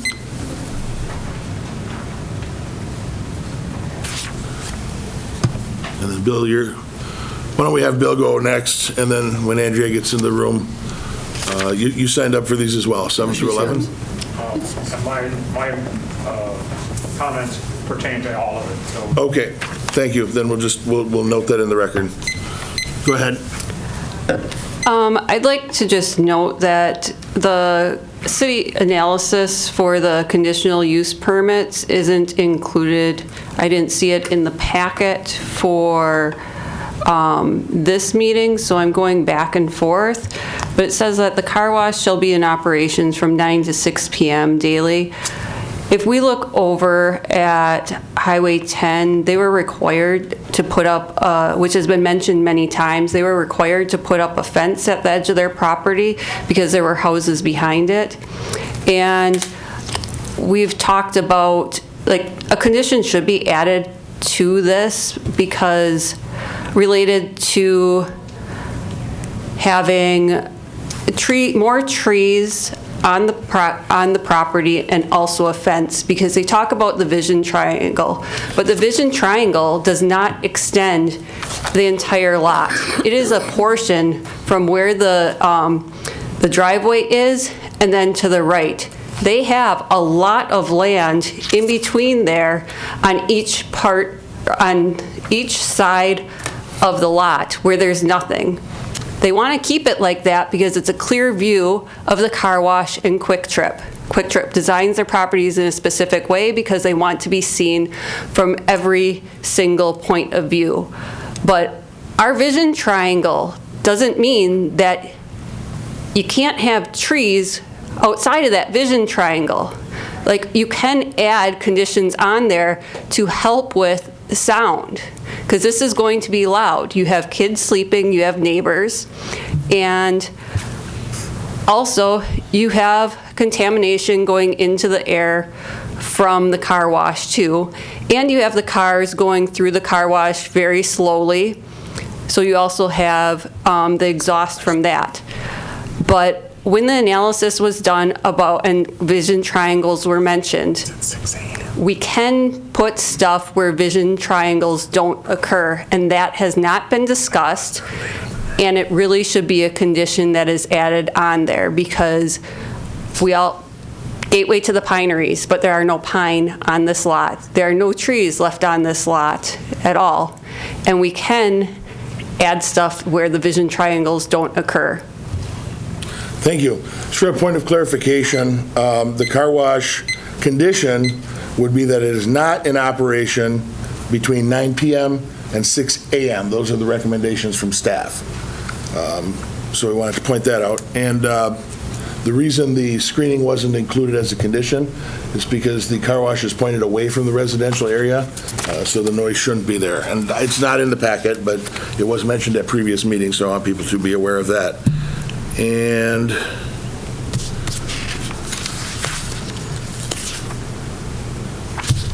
that is it for item number 10, unless Savannah's back here. Savannah, come back? No. All right. Then we'll bring it back to the commissioners. Motion to approve the car wash. With the staff recommended conditions. Okay. Is there a second? Second. Seconded by Steinmetz. Discussion there? I guess my question, I know we've approved a couple of the car washes. 6 a.m. seems earlier than what we've allowed the other car washes to operate. I never really looked at, recall some of the start times, but the end times have all been about 9 o'clock that are close to residential areas. But I didn't think it opened until 7 for some reason. If we could get the zoning administrator in here, he might have better recollection. I don't remember 7. But regardless of what we did at other places, if you want to make this 7 o'clock, we could. We could. I know. Or 7:22. Just curious what we have for precedent. Adam, are you in the overflow? There he is. Any recollection of conditions for hours for car washes? Yeah, so historically, the last about handful has always been the 6 a.m. to, not start until 6 a.m. So the scooters on Highway 10, or the Tsunami Car Wash on Highway 10, the car wash on Division Street, blanking on the names. Tommy's, thank you. It's sort of getting late. And I know the one, the Kwik Trip on Church, between there and Water. Yep. Yeah, at least the last about handful have had the same hours of operation restriction. Thank you for clarifying. As long as we have you up here, am I correct in stating the positioning of the car wash is such that it's away from the residential area? Correct. You drive from the north to the south. The blowers will be situated closest to HH. Closest to HH, so away from the residential area. So that hopefully will help a little bit too. All right. Thank you. Yes? Can I ask a question? Absolutely. Adam, don't go away. Is there anybody that can clarify the statement regarding the ditch water that we heard earlier? If that's okay, Joel. About there being a holding pond. Yep. They're not doing like a great water sort of thing, treatment. It's just going untreated. Joel, Alder Schuda was asking for some clarification on your end about the discharge from the car wash going into a holding pond and then subsequently the ditch. Can you speak to why that is? There's certain events that they're required to hold and treat on site. The proposed design will meet that. The ditch serves as the overflow to an event that is greater than our ordinance required event. So it's modeled after a 20-year typical storm type thing. You got to hold it and treat it on your facilities on site. When you say treated, Director, what is that going to entail in this instance? Well, in this instance, it's a little different because any of the surfaces that drain to a facility that might have, I guess, product in it of any sort go into something that isn't exactly the same as some others where it's intended to treat and infiltrate. They hold it for better treatment of hydrocarbons, I guess, but yeah, so just, Is it like a septic tank where you got to get it pumped? No. out at These a are certain still type of these are time? still Not like you see everywhere else. They're just Not like- constructed a little I differently. should try and rephrase it. Is it treated similar to a septic tank, or like there's a schedule at which you got to get it cleaned out? Open pond. It's a water retention pond? Yeah. Yeah, so basically you're relying on the natural filtration. Is that what you're saying? Well, no, not exactly. So these aren't designed to be wet ponds either. Okay. They're not as, they're not constructed the same with the really thick organic layer that intends to use vegetative as much to infiltrate quickly. There's a less permeability to them than those. So let me ask one more question that I think is probably the most relevant. Yeah. As the Director of Public Utilities in charge of our water system, our wastewater system, is this acceptable in your estimation? Yeah. I mean, the process that we're doing? They're designing it to our standards. Yeah. Thank you. Any other questions for the Director? I have one. So like for the standard day-to-day operation of the wash, if there wasn't a huge storm, where would all the runoff? Where would like the runoff be from each and every wash? Would it just go into our sewers? Oh, for the washes? Yeah, for the. Oh, I'm sorry. Well, I was mixing up ponds. So I was talking surface drainage for the ponds. But like for the car wash, so car washes have some interesting requirements. There's a certain amount of recycle required on car washes, and then the tail end of it usually has the 100%, fresh water type thing. They will settle those out usually. I haven't seen the car wash design on this, and that's not really a part of like the stormwater permitting or the sewer permitting for that matter. But most commonly there's settlement basins to settle out solids so that water can be really like filtered and reused in different parts of it. And then everything in there goes to the sewer. There's nothing as part of the car wash that goes to a stormwater treatment facility. It all goes to sanitary sewer. So it doesn't go out to a pond? No. No, I'm sorry if I misunderstood that on my way down the hall. Okay. Yeah. So just again, for clarification, in case people didn't hear, all of the water that is used in the car wash, the things that are running off the cars through the car wash are going to go into our sewer system, which will eventually wind up in your treatment facility. Inside the wash. Inside the wash, Yeah, right. I mean, you runoff from the cars are gonna, parking lot, the drive around area where you pull in, all of that surface runoff is going to be directed to the retention pond that we talked about, and then into the ditch as an overflow. The on-site treatment ponds, yeah. Okay. Sorry. Right. Any other questions? Otherwise, go ahead. Even though the blowers are facing HH, I'd like to see a vegetative buffer put in on this property somewhere. At the very least, it would help shield the noise from the neighbors. It can be, since that is one parcel still, it could be on the north side. If not, it should be along their proposed roadway.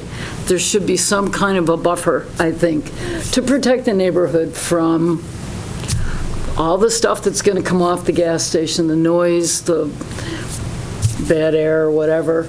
people sitting idle their cars, waiting to go into the car wash, and they might sit there and run their engine for 10 or 15 minutes waiting in line these winter days. You got a good day, and everybody's going to the car wash, including myself, getting in and getting out. It seems to me that at this point, we should be able to add a condition to put in a vegetative buffer that will help shield and the future developments on those other two lots. Who knows what's going to go there, but are they going to want to be looking at a car wash? A nice buffer of coniferous trees that will get very tall when they're mature will do a whole lot to protect all the other developments on the site, as well as shielding neighbors from noise and pollution. So. Ukraine runs the privilege of the pressure. I am nervous. I'm incredibly nervous, is what he said. But as interesting as that sounded, I don't think that was for this conversation. I don't think it was for us, yeah. All right, anything else? I was curious about like what sort of like authority or powers do we have to put in a barrier kind of thing? Because I'd be for that kind of thing as well, like exploring that as like, I don't know, we did that with a car wash where we put up a fence kind of thing. Like what sort of conditions can we put on, like how high it is, what it's made out of, how, you know, like if it's a bio kind of buffer zone versus like, okay, it's a white fence. You can put on almost any condition that you want that is germane to the conditional use, as the city attorney had said. Okay, so in this case, a car wash is a conditional use generally because of the lights and the noise. Right. We also know that the applicant has stated in a public meeting that he will voluntarily be putting up an 8-foot fence around the entire perimeter. And that's kind of where it's like, do we want to say like what we'd like to see and like and feel free to embellish it if you want to? What would you like to see, Alderperson?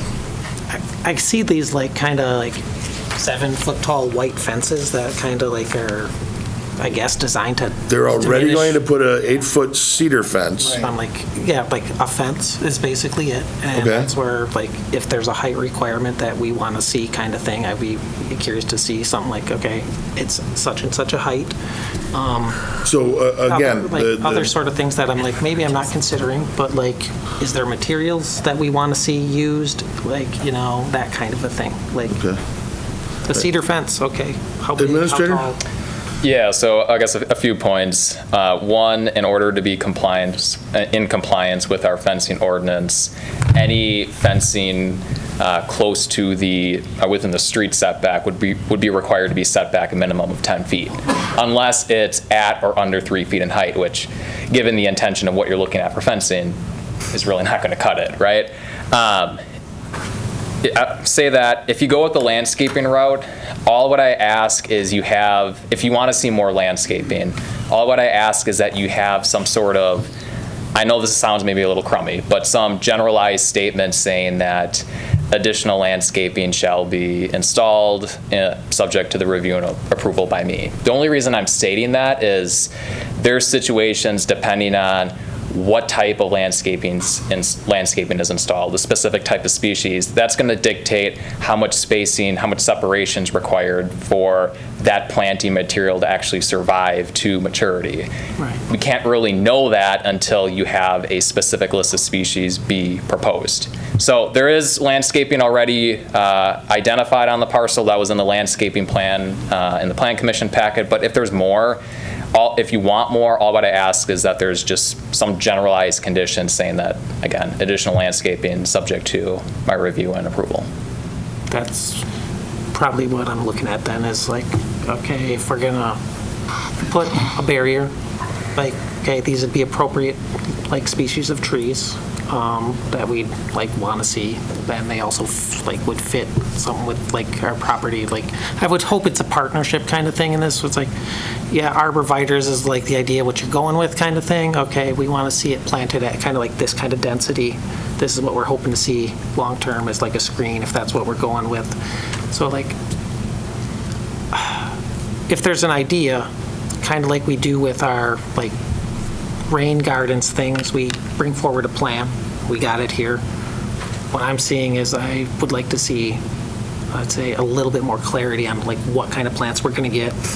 And like, so we're going to get a barrier. Are they going to be planted at like 5 feet intervals? Are we going to be planting them at 10 feet intervals? And that's where I'm like, I see a plan, I'm like, okay, we have opportunity for more landscaping, more vegetation when it comes to creating a buffer between the neighborhood and this thing, yeah. So specific just to Lot 1, I mean, the landscaping plan that was submitted identifies the type of species, the spacing between every planting. But if there's a desire for more, I mean, I'm sure I could work with Kwik Trip to try to add some additional landscaping as deemed appropriate. What I will just say is, given that this is a proposed lot that abuts streets on 3 of the 4 lots, so HH, the proposed road running north-south and then east-west, you're going to be having those vision triangle requirements that are going to come into play, and likewise the internal traffic flow within the site.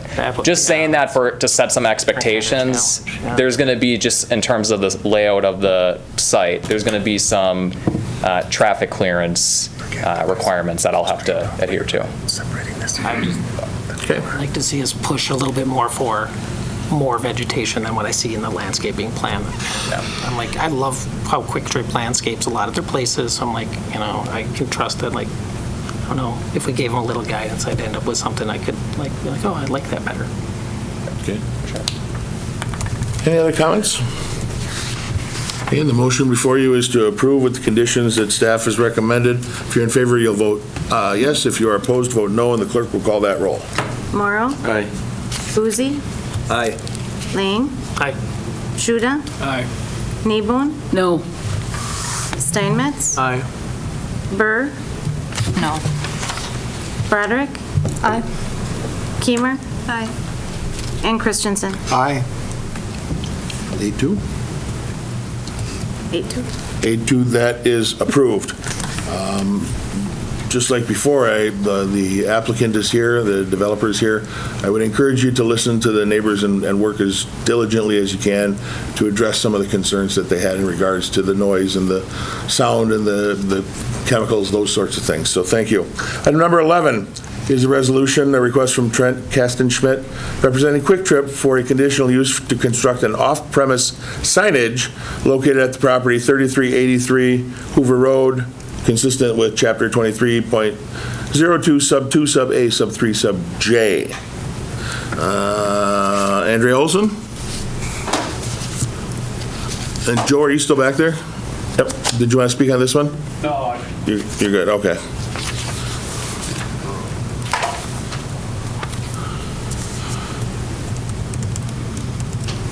She's coming? So then, Elizabeth, do you want to speak on this one as well? Elizabeth Trebacheski, 3262 Sunflower Road, Stevens Point. I'm concerned about the light from these signs. I'm concerned about a lot of things, but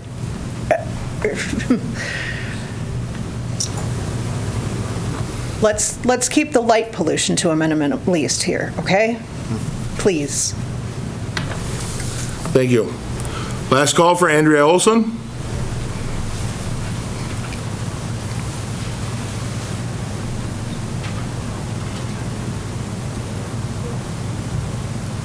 Nothing, Lynn?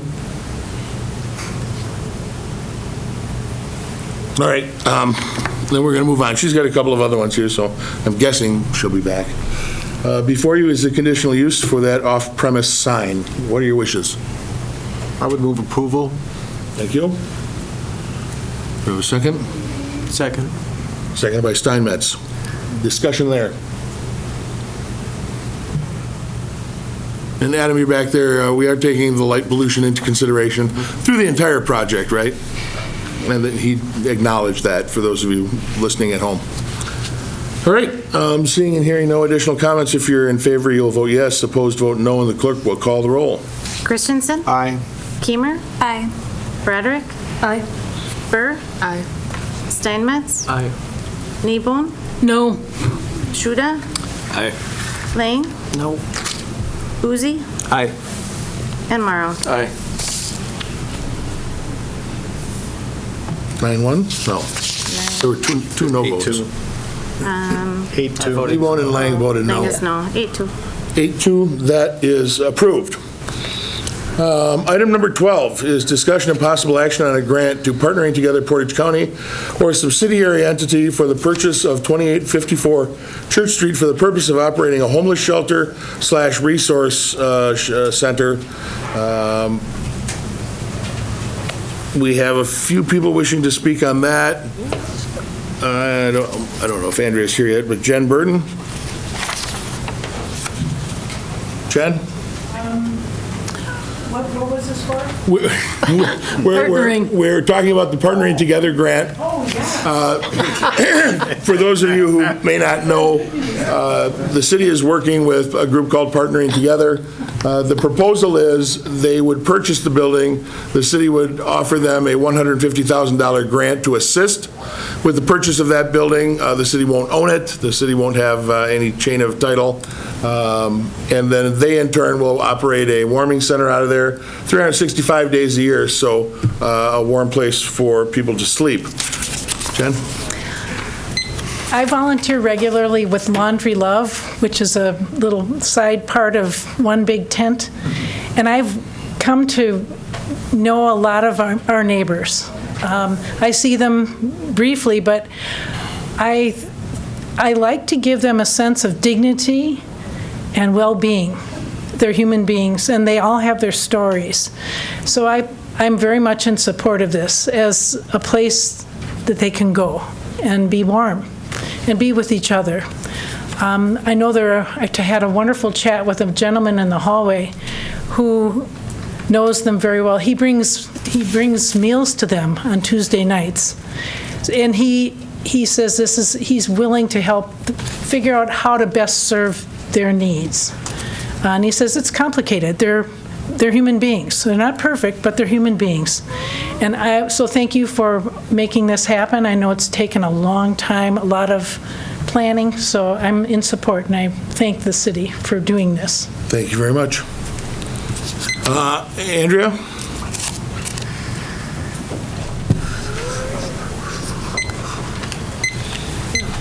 So I took some time and I was speaking with some of the county supervisors, and I was told, I asked the question, so why is this just a Stevens Point problem? Why are we the ones that are putting forward the money for this?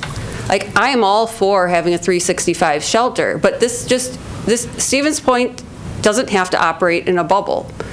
This is Plover. This is Amherst. This is our entire county. And a lot of the people from the county said, you know what? We should be contributing money to something like this too. But the question is why haven't they been approached? That's what they didn't know. I'm like, hey, why haven't you been approached about this? Why is this the city just taking this on themselves? Why? I didn't see anything in here about if the county had ever been contacted. So I would like to, I would hope that the city would talk to the county before approving this grant. I know it's something that's needed. I know that they want to get the renovations done as soon as possible and all that stuff that's urgent. However, we also need to consider, this is a bigger issue. This just isn't something that the city of Stevens Point can take on ourselves. We should make this a county project. Thank you. Ashley Hood?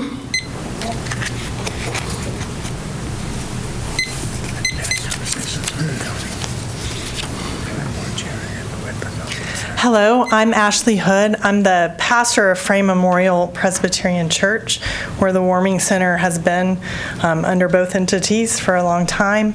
I'm also a resident in Stevens Point. You have an opportunity to do a really great thing tonight, so I will keep it short. I ask you to vote in favor of this 365-day shelter by granting the money to buy the property and let Partnering Together be the entity that runs it. Partnering Together is a collaborative agency of all the almost all the groups that work for our residents and neighbors who need this. And you might think that as a pastor of the church, where the space currently is, that we're trying to wash our hands of it, but we are not. It's just not the best space, and it's not, and we've been giving the space. So this is an opportunity for all to work together and for this to be a more appropriate space to stabilize people so that they can continue to improve their lives. They are just like us. Thank you. Thank you very much.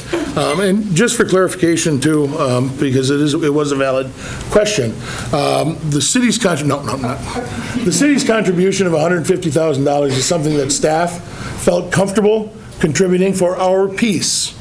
The group Partnering Together, if they acquire the building or when they acquire the building, there's still more than $100,000 of renovations that need to be done, and a significant amount more to completely operate the facility. I think Plover would certainly be willing to partner with that point. There's a lot more room to ask for money, but I don't think anybody felt uncomfortable in the city doing the $150,000, and that's why you're not hearing from Plover or Whiting or Junction City at this point. That's something that Partnering Together will certainly be reaching out for. Next up, Deb Knipple. I swear somebody's got a voodoo doll and they're sticking the pins right there. Deb Knipple. I'm here on behalf of Frame Memorial and Presbyterian Church, 1300 Main Street, and as a citizen, 611 Sumery Avenue. And I am here to express my support for the grant to Partnering Together Portage County for the purchase of the building at 2854 Church Street for the purpose of operating a year-round shelter for the unhoused. I have been volunteering at the current warming center this winter, and on the days that I have been there, it has been close to or at capacity. The cots need to be regularly taken down and stored during the day for church activities. And while Frame Church, as Ashley said, has provided the shelter space for several years, it is clear that our community needs a larger, more dedicated space, which will house those in need for short-term shelter year-round. And the Church Street building with the renovations will provide that space. So I encourage you to support this grant. Thank you. Thank you very much. Alyssa Hugard? Did I say that right? I got one of those. Thought I saw you on one. All right. So I'm going to make this as quick as I can. I'm going to talk really fast. So I am a former volunteer at the warming shelter. From being involved, I want to raise my concerns I have with the leadership currently of the shelter and how that impacts my concern on the safety of the shelter to be located in a residential area. I have witnessed in multiple occasions of staff members who are now director and vice president of SPCO running the current shelter have stated they have been afraid of some of the guests on multiple occasions, as well as the many police calls made last season. While the director was different last season, the main employee working almost every single night last season is the same, Michelle Strasser-Goman, the current director of SPCO. Among other information that has come to light via community social media, I have concerns of those in charge and how they will keep the area around the shelter safe while guests are in the area.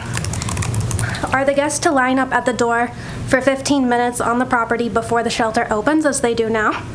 Or do they have to be off the property until open? Where do they wait prior to the shelter opening for guests? What procedures will be in place to ensure the safety of both the unhoused and the public in the vicinity had something to occur in that time frame? It's been said that the unhoused will leave the area early in the morning. I understand that the Salvation Army is where the day services will be held. Last season, there were unhoused who were physically unable to make it a couple blocks to the shelter from where they were during the day downtown to the shelter in the evening, whether due to a physical disability or substance use. One in particular with medical challenges spent several nights in dangerous temperatures because he couldn't get to the shelter 2 blocks away last season. Someone like him would not be able to fully leave the residential area around the proposed location to the Salvation Army and vice versa to get back before it opens again if the services are all the way across town. Someone like, okay. What about the individuals who have gotten kicked off the bus? Because that's an argument, there's a bus line there. What about those individuals who are not allowed to use the bus because of prior behaviors? They are going to walk through the residential areas to get to the day center. What about when the bus is full? How will a full bus impact the non-housed population living on the south side who rely on the bus system? Lastly, I want to clarify that Partnering Together is not running the shelter. SPCO is. SPCO simply operates under Partnering Together. I would know that because I was part of the members who were in the process of putting together SPCO. When I had my safety intentionally put at risk as a volunteer by Michelle Goman and Vice President Tracy McGregor, I emailed Greg Hansel. His response was quoted, "Thanks, Eliza. Just so you know, I am not a supervisor of SPCO. They are one of the organizations that works with us. They have their own board, bylaws, and policies. When I do see Michelle, I will chat with her. Have a great holiday season." And that was December 4th, 2025. I think the operation and individuals running the shelter have just as much, if not more, impact on the community safety as the placement of the shelter itself. I highly encourage the community and city leadership to really do their research on the people who are actually running the shelter and community charities. Thank you. Thank you. Sherry, before we go that far, I want to point out that we're only talking about the grant tonight.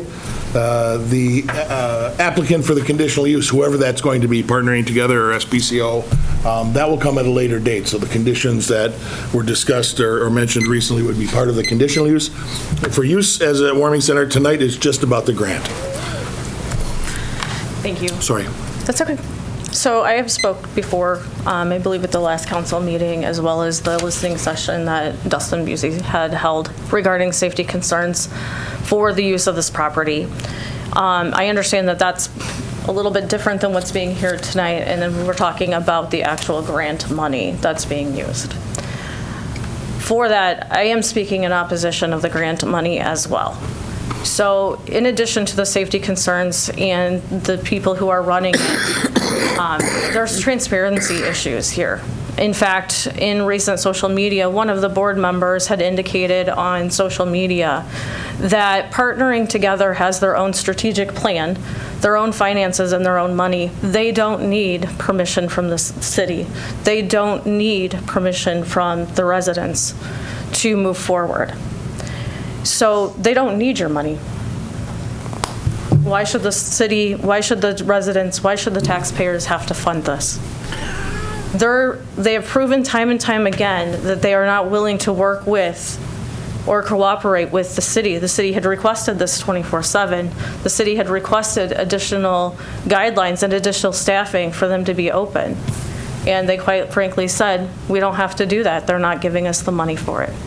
So why are we giving them the grant money and impacting taxpayers who are already overtaxed in this city and creating a financial burden?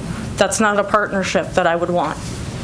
So in addition to the safety concerns that have been mentioned, since the last meeting, there's been issues with reported sexual assault, and the members of the board have tried to silence the public from speaking by filing false police reports and requesting police action to silence people for speaking out on the honesty and integrity of this committee that's coming here and asking you for money. So as a taxpayer, as a resident, I'm asking you to vote against it.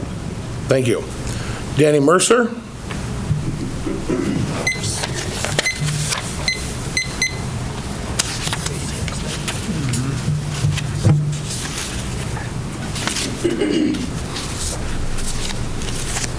Danny Mercer, 299 Bills Drive.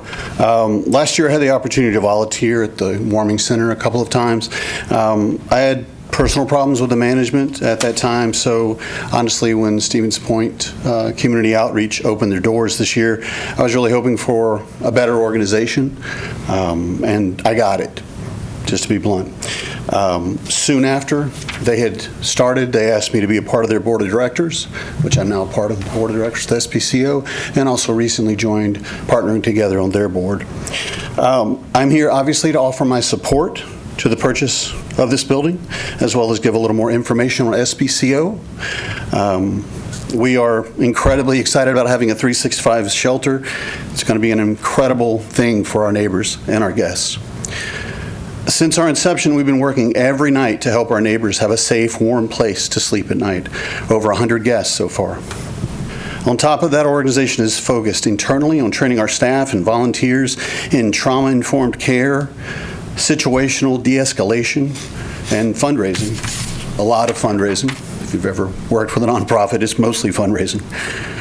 We feel we've been successful on many fronts and are proud to have had the fewest incidents resulting in police calls at the warming center in recent years.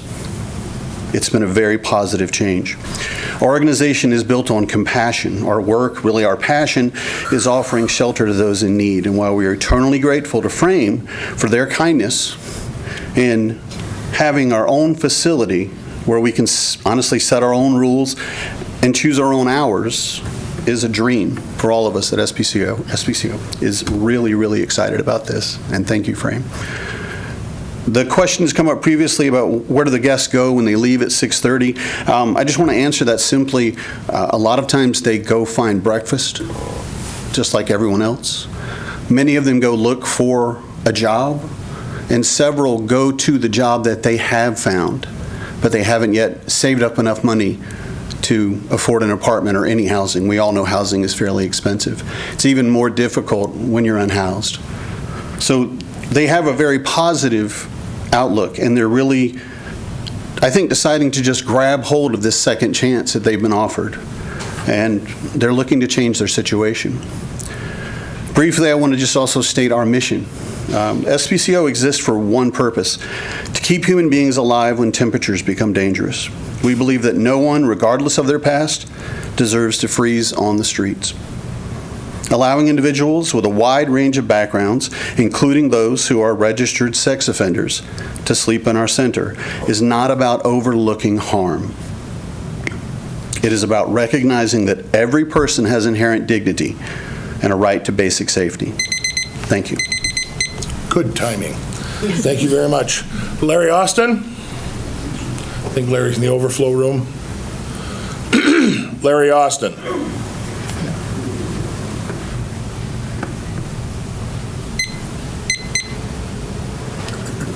Mayor, do you want to keep saying who's on deck so we can... There's no one after him for this item. That's it, huh? Okay. That was a good idea. Good call.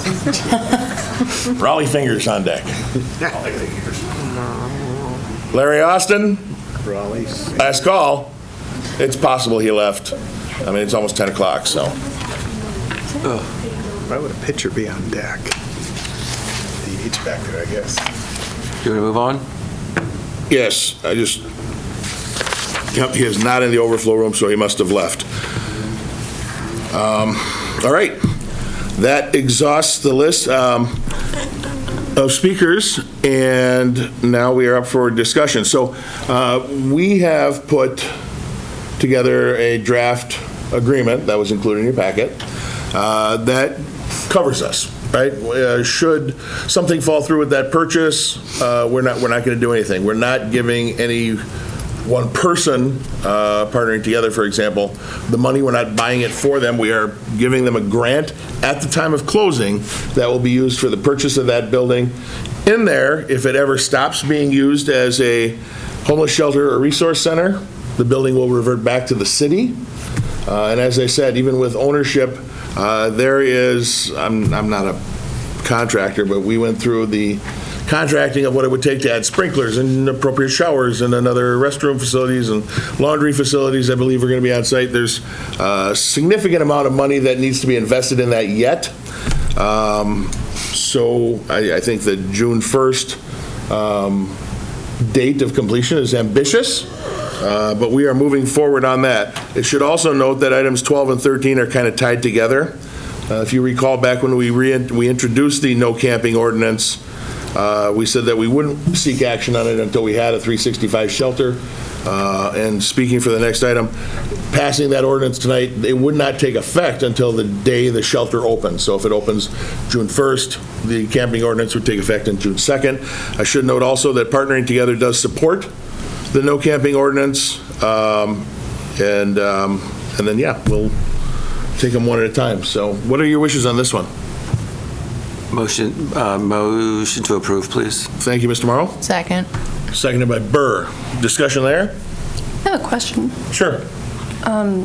So, as was mentioned in the memo, we were originally going to discuss this earlier, and at the time we ended up not taking any action because there was sort of new information coming out as to whether or not those daytime services would be provided. I know that some people felt there was sort of a bait and switch situation going on. There was some question over when that information was made available. Now we're revisiting this. What has actually changed now? It sounds like we haven't really changed that understanding of the situation at all, that the daytime services won't be there. So, yeah, to answer your question, what the special counsel approved staff working with Partnering Together towards an agreement. We started working on the agreement, and then they chose to run their daytime services out of the Salvation Army. The Salvation Army building had some facilities available for them. So the daytime services then moved there. They're there now. One big tent is there. If you recall, we had leased them some space in the Children's Wisconsin building on Water Street. They moved out of there, moved into the Salvation Army area, which makes a lot of sense, right? A lot of those, probably all of the residents at the Salvation Army need those same services. So they're going to stay in that area. This is just going to be the nighttime shelter. However, I can't believe it's not, going to be used as a socializing area as well. I mean, the backyard was going to be fenced in. I think that was a little over $20,000 just for that. So even though the shelter building is closed, that doesn't mean you maybe wouldn't have people sitting there either. But the bus route is designed, we talked with Director Lemke, to try and, if we need to modify the bus route so they can get from the shelter to the services at the Salvation Army. Both are on the bus route now, but if we need to adjust the timing when that happens, we'll do that. Internally, we're comfortable, although it's not ideal, we're comfortable with the services being run out of the Salvation Army and the shelter being housed here. So does that answer your question? I wanted to make sure there were no more substantive changes than just the fine details of the language. Yeah. Now, this doesn't prohibit them from running services out of there either. What I'm ultimately getting towards is, do we want to consider any sort of more formal language, either compelling or suggesting to whatever extent that they work towards starting to offer those daytime services? Or if we have any mechanism to do that, or if we just say as the council, that would be great, but we don't really have any. So you could put it as a condition of the grant. I think that just making your concerns heard, I believe the majority of the leadership is here or listening, but I don't know that we necessarily need to put it on there. We are serving a purpose. Is it going to solve everything? No, but we all know that nothing is going to solve it. Does it help? Absolutely. It's a location that is close to resources, laundromats there, the grocery stores, Salvation, or Save-A-Lot, and those sorts of things are right in that area, and it's on a bus route as well. So I think it will do what we hope that it will do, and that's get people off the streets in a safe location as they move through their process. Item number 13 is going to be for those who choose not to be part of the solution. Does that answer your question?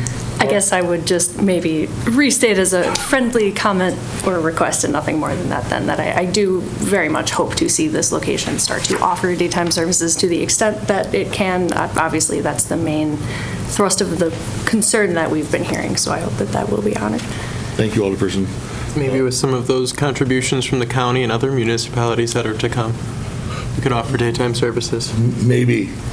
And this is just like a step one in the process. They still have to go through and do all the repairs and changes. Then they have to get inspections, and we have to get the conditional use permit, and so on. So this is it's a chain of events. Anybody else? I have Morrow, then Shuda. Having in my day job working with the unhoused on a daily basis, I mean, it's a very difficult population to work with, very unstable just by its very nature. But I think the shelter will really help. We help with just the spectrum of services, federal, state, county, local faith services that we have. I mean, I think it'd be a good focal point for that, and with any facility that is like this, there are going to be some that are going to have some issues. I mean, they're unhoused, and they're unhoused for a reason. They have various issues and so on. So I think and when you have any organization like this, and you have some volunteers as well, some of your volunteers are going to have to be vetted. Because there are going to have some folks that are going to have some problems themselves. And if you don't vet the volunteers that you have, that will be another issue that you have. But I think what we're trying to do here is something that is very needed. Now, this has just been an issue that's grown over the past years. So I'm all for it. Thank you, Alderperson. Alderperson Shuda. Needed, supported by the police, former chief, current chief, future chief. The only question I have is, how is it, I understand that if they don't operate it for a 12-month period, we get the building back. What happens if this goes wrong and there are all kinds of things that start to happen in that area? Do we have any, is there any zoning, is there any, I mean, this is kind of like a new thing that we don't have. What if things really go off course here? Do we have any way of managing the situation? To a certain extent, yes, Alderperson. Covering our butts, so to speak. That will all be defined out in the conditional use. So this grant is to buy the building.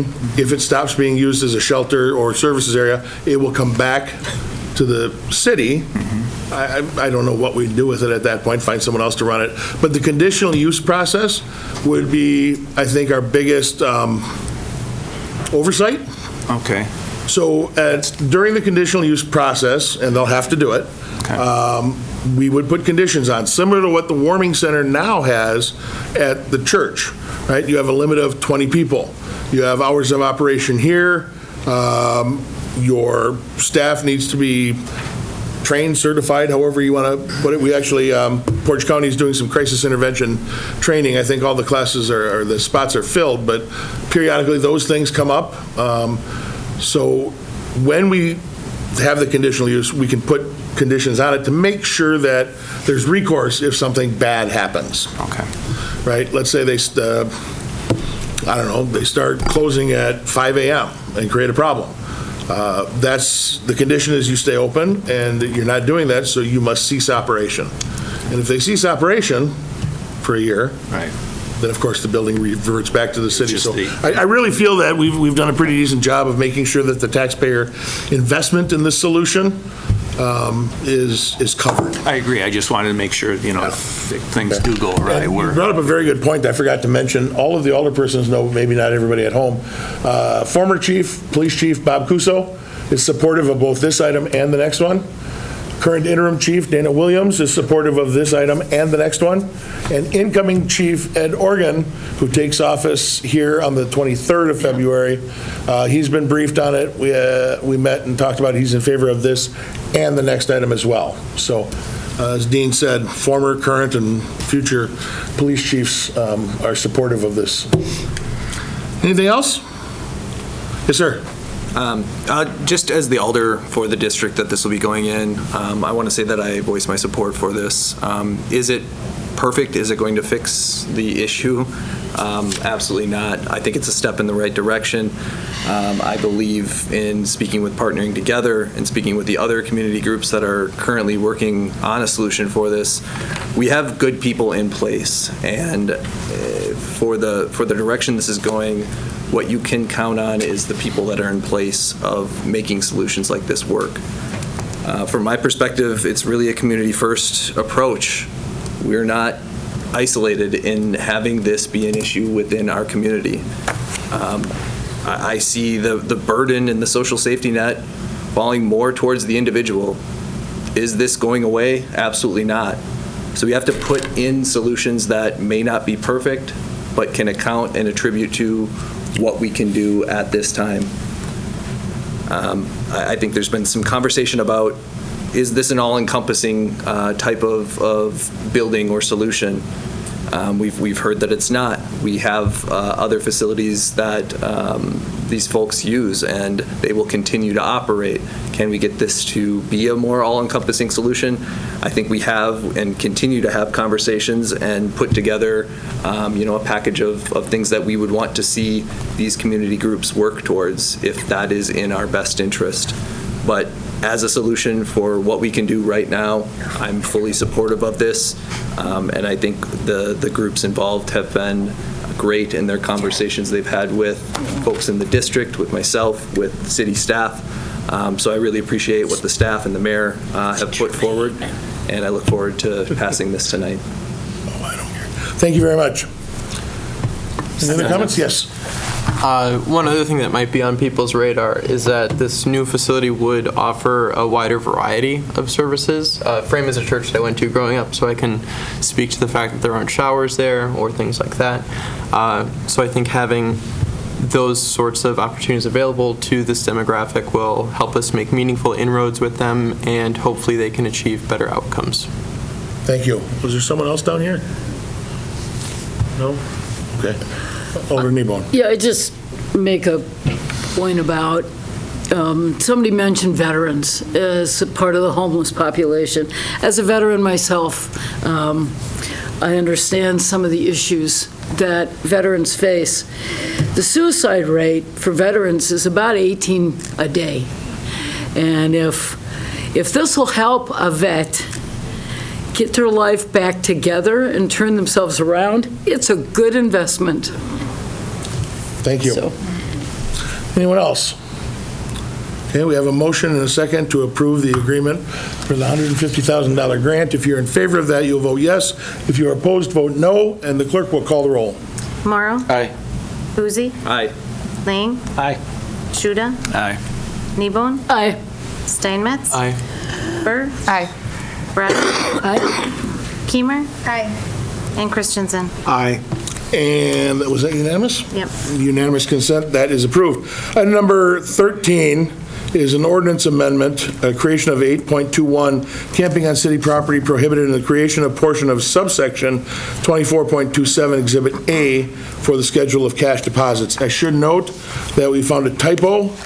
So on page 66 of your packet, the actual ordinance, item number 5C talks about all items not covered by subsections 4A and 4B. Those should read 5A and 5B.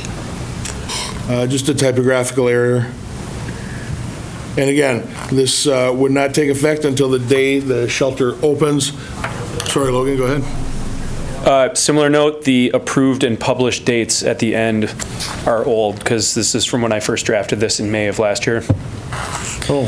I had this stuff on it. The We'll dated. get those dates updated. Yeah. So this is sorry, good catch. All right, we have some people wishing to speak. Ashley Hood. Don't we have to have a motion first? We can do that, sure. I'll move approval. Thank you. Second. Seconded by Morrow. Now,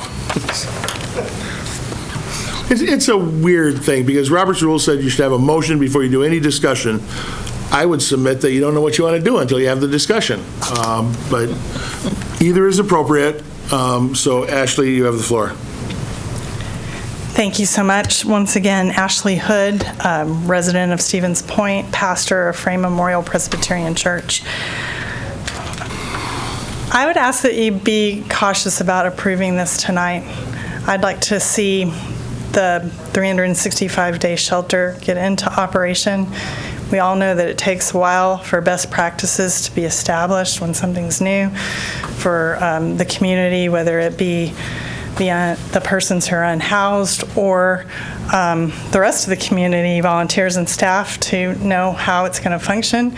I know I'm going to sound really naive here, but I think when we get this open, we're not going to need an ordinance in most cases. So I would prefer not to be a community that criminalizes people who don't have a permanent residence.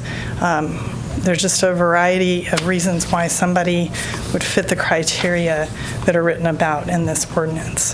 Thank you. Thank you. I'll announce Larry Austin again, but I do think he left. Larry Austin, if you're here. Okay. And then Samantha Varga.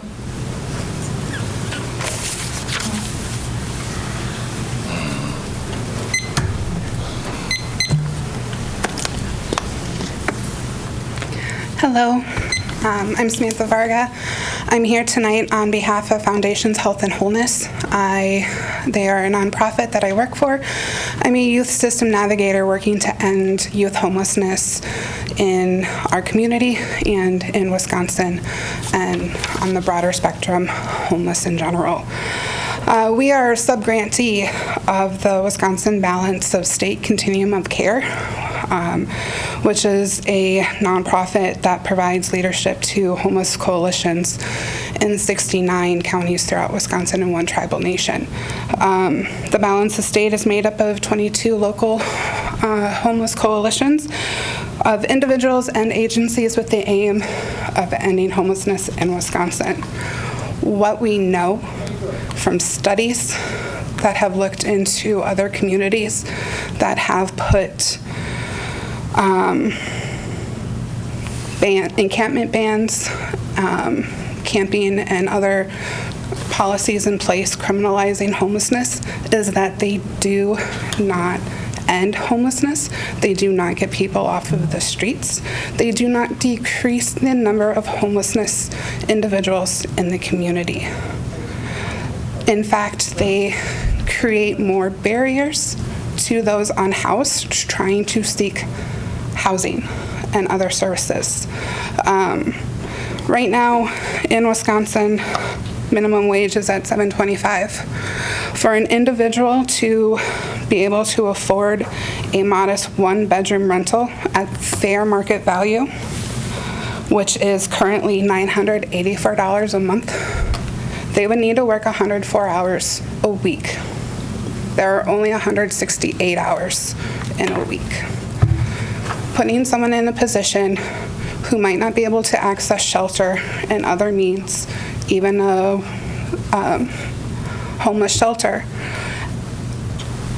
and putting more fines on them for being unhoused and putting them either into diversion programs or an increased justice system only creates more barriers for them to get housing. Many renters look at criminal history, and it's already hard enough for individuals to try to save the limited income that they have to even afford housing as it is. So I would just urge everyone to take that into consideration when making a decision on this ordinance. Homelessness does not equal criminality. Homelessness is a housing and a systems issue. Wisconsin builders are still trying to recover from the 2009 housing crisis and then the lack of materials and production from COVID. There is a 128,340 deficit of rental homes available in Wisconsin. Thank you. Thank you. I see Greg Hansel in the back. Greg, you didn't sign up to speak, but did you want to come up here and talk a little bit about the support for it? And also, Andrea apparently has some names of people you can ask for some additional donations for the shelter. Well, that's good. That's a good thing. I think when I don't know when it was, when this ordinance first came up, and Chief Cuso referred to what happened in Fond du Lac, where they've had it for a long time. And I believe at that time he said in all the years they had it, they'd only given out, was it 2 citations maybe, if that? So I would hope, our goal is to work with people and work with the police and work with our neighbors and guests to help that not happen.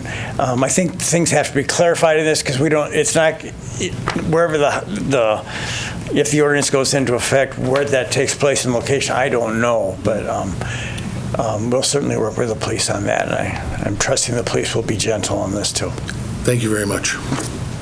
Okay, speaker list is exhausted. We do have a motion and a second. Any discussion from the group here? Yes. Oh, yeah. Having worked with the homeless community daily, when these types of ordinances are more like a carrot and a stick. I know they have it in Wausau because they don't want to fill up the jails. I mean, that's going to cost the county more money. It's going to cost the police department more money. That is not the intent. The intent is to try to get people the services that they say that they want. I'm seeing more and more that people are choosing this as a lifestyle, right? Very few are saying it, but more and more are starting to say it. I mean, and we have so many resources that are there. And I've had several that use these resources, and they're homeless for short amounts of time. But I'm getting more and more that this is a chosen lifestyle choice. And I know in Wausau where they have this, I mean, they try to use this to try to push them to get the services that they say that they want, the housing they say that they need, the jobs, getting to the jobs, drug and alcohol, mental health. I mean, that's what the intent is. There's not the intent to try to fill up trying to fill up the jails, give people all these fines because they don't have any money anyway. So this is what this ordinance is for, so that to try to make sure that they get the services that these people say that they really need. And again, the resources are there. I mean, folks have yelled and screamed that there's not enough resources. I can spend the next 2 hours going through the number of resources that we have. And more folks are choosing to keep doing what they are doing, and that is their choice. But there's also consequences for that. And so this ordinance, I think, is really good. And knowing the police department, and the police administration, and the mayor and the city, this is not try to round folks up and put them into prison camps. This is not what the intent is at all. But if this could get someone, and if this could get the folks to incentivize them to get the services that would actually help them, I mean, then I think this is the way to really go. Because oftentimes, if you don't do anything, nothing's going to happen. Thank you. Thank you. Anyone else? Well, let's start with Sam, and then we'll go over to Steinmetz. I guess I wanted to start with expressing my appreciation for the members of our police department that brought this forward, not just the chief, but one of our long-standing law enforcement officers there, Mike Gratzik. And I've got a long history with the gentleman in our community, and he's somebody who's been working with this population for a long time. And so to see this thing brought forward by him should tell us a lot about why we are where we're at here. We don't have something that gives someone like him who's responding to an encampment over in Cashmead that's been there for weeks, and they've turned it into our little pavilion between the pickleball courts and the softball field into their own little campsite, and it's been going on for weeks, and it's accumulating trash, and it's what do we do with this? Because there are people who need the shelter, and then there's people who are just taking advantage of our good nature. And I'm that's one of the things where when I have worked with Mike through the years where it's like, this is our point of contact. This is who shows up to get someone into our diversion program. And that's why I love the language we have in here, because like, we shouldn't be, if we find a kid sleeping in the park, it's like, this should be somebody who's probably put in Child Protective Services, not incriminated, for something. And so like, I trust the people that we have in our law enforcement's discretion on like, this is gonna be something we say, it's not a first time offense, or like, we're just gonna like, we have some bad actors in the community that are taking advantage of us. And if we'd like to see our parks cleaned up, our bridges, this is something that gives our law enforcement something to be actionable on. This isn't like the wild, wild west, and you can just sleep on our bridges and you can go into our parks and turn our pavilions into your own little campsite anymore. And that's one of these things that I appreciate that. I get a lot of calls from people about what's going on, and it's like, both like people who need help, and it's like, no, this is somebody who's like been dealing trafficking drugs out of our park, and like they disappear as soon as you call the police, and they scatter into the woods, but like that's a real thing. And to see that this is something here in front of us tonight is something that like I appreciate, because it's been going on for a long time, and maybe the people that are struggling with shelter will understand our parks are not a place to congregate at night. It's not a place to set up a homeless encampment. We do have services like our churches, the 360 shelter. That's why I was dissenting on this thing when it came forward, because it's like, I get the need. But if without having something there to balance that out, like our 360 shelter, then we're setting ourselves up for even more problems. And this is something that I think balances out, okay, the 360 shelter's there, and our law enforcement has an opportunity to, all right, get some of these people into a diversion program, or like they just don't really want help and they're just going to take advantage of who we are here. Thank you, Alderperson. Alderperson Steinmetz. When I think back to when this was first brought up in committee, Alder Guthrie, who's excused tonight, brought up the idea, and I don't want to speak for her because she is certainly smarter than me, but I think she mentioned something about debtors' prisons, and when it comes to designing incentives, I think it's really important that we take a holistic view on what the impacts could be. I think having a lag time or a delay of something greater than a day between this new shelter opening and this ordinance going into effect could be wise. I don't know this new chief of police that we'll have at that time. If it was still going to be Dana Williams, our interim chief, then I could say, sure, I'm really confident that she's not going to go around and have everyone who's got a sleeping bag in a public park get dinged for $100 a day after this new shelter opens. But with the change in leadership, Mr. Oregon did reach out and say he was supportive of it. But it would make me feel more comfortable if there was a 1 to 2 month delay, warning period, education period, whatever we want to call it, where maybe the shelter is open and we don't have this incentive. That being said, I think there is probably a place for something like this, stick, like Mauro mentioned. And just because an incentive is present doesn't mean it has to be implemented. The reason I'm not going to go 20 over on my way home after this, because I'm tired, is because there are speeding limits.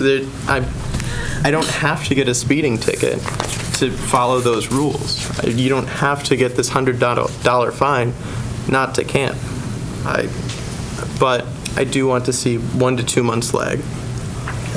And Alder Steinmetz, I can elaborate a little bit too, because I had an extensive talk with incoming Police Chief Oregon specifically about this.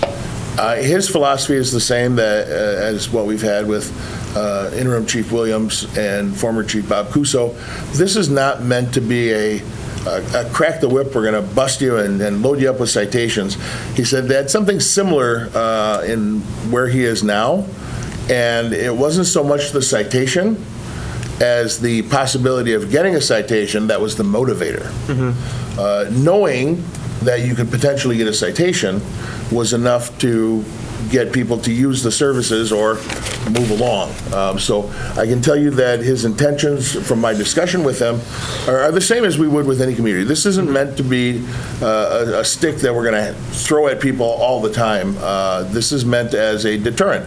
The ultimate goal is compliance. We don't want people sleeping on Main Street with all of their belongings scattered around them. We want them to be safe in a shelter, and if they can't comply with the rules of the shelter, then they have to find their own choice of someplace safe to stay. Knowingly and willingly not following the rules of the shelter is a choice. Yeah. And we need to be able to use it as a tool in the tool belt. I think that was what Bob Cuso said. It's not meant to be full-on enforcement every single night of every day or every week, and it's only used as a deterrent for the ultimate goal, which is compliance. Could be a really interesting opportunity to extend grace to this population too. Say maybe 3 months after the shelter opens. If it's someone's first interaction, they're new to town, who knows? And maybe this is how Mr. Oregon would approach it as well, but maybe having some sort of warning system. And that was, I know Chief Cuso talked about that. Chief Oregon mentioned that as well, that usually what would happen is you would get at least 2 warnings before the citation was issued, and there weren't many citations. I don't remember exactly what it was, but usually the warnings sufficed. So it would be the same kind of thing. And arguably, they'll have months of warning if we approve this today, and the operation isn't working until June or maybe even a little later. That's several months to prepare for this. Something else I would be open to is removing the lag time, but starting education now. If we have an interaction with police and the unhoused in a space like what's being referenced in this ordinance, maybe we say, hey, this is how it stands now, but come. That's a great idea. Is Officer Solis still here? If he's in the overflow room, could he come in here, please? Officer Solis took over for Mike Radzik, and I'm gonna, if he's here, I'm gonna ask him now, but if not, I'll ask him tomorrow. There we go. Introductions, I suppose. Officer, you took over the duties of Mike Radzik as a resource officer. What the older person is suggesting is that we start making the homeless population aware of this now, so when it does take effect, whenever the shelter opens, that they've had a fair amount of time to make preparations. Yeah, I definitely can do that starting tomorrow. I can let them know and stuff like that. Perfect. I mean, this is no secret. We all have known that this is, our entire police department wants it just because we're running out of options to do, right? There's the comments of people are using our resources because we do give a lot, and that's what I love about our community. That's what made me move back. I actually moved out of the community and moved back into the community and got a job with the city. I love that we're caring and stuff like that, but we need something to do. Our guys we're running pretty much with their heads cut off. Like, we need something to do to be like, hey, enough is enough. Use the resources, better yourselves, and help us out, and help your other unhoused friends get off the streets as well. So I will definitely pass the word around to the department, let them know, hey, start letting the homeless know, especially in the parks and stuff like that, that, hey, there's this ordinance coming. Obviously, I know a lot of us, especially the guys that I've trained, I always say, look at their history. I've always looked at it for when people are speeding. I looked at their past history. If they've been warned 300 times, yeah, they're going to get a ticket, right? But if they've only this is their first time ever being pulled over, okay, we need to give them some slack and let them learn from this experience. They don't deserve the $100 ticket right away. And if this passes, and I really hope it does, it's going to be something that we can educate people right now and be like, hey, this is coming. Please don't make us have to do this because we don't want to. It's more work for us, more paperwork for us, the city attorney and stuff like that, right? And obviously I don't want to make it a bigger issue than it is.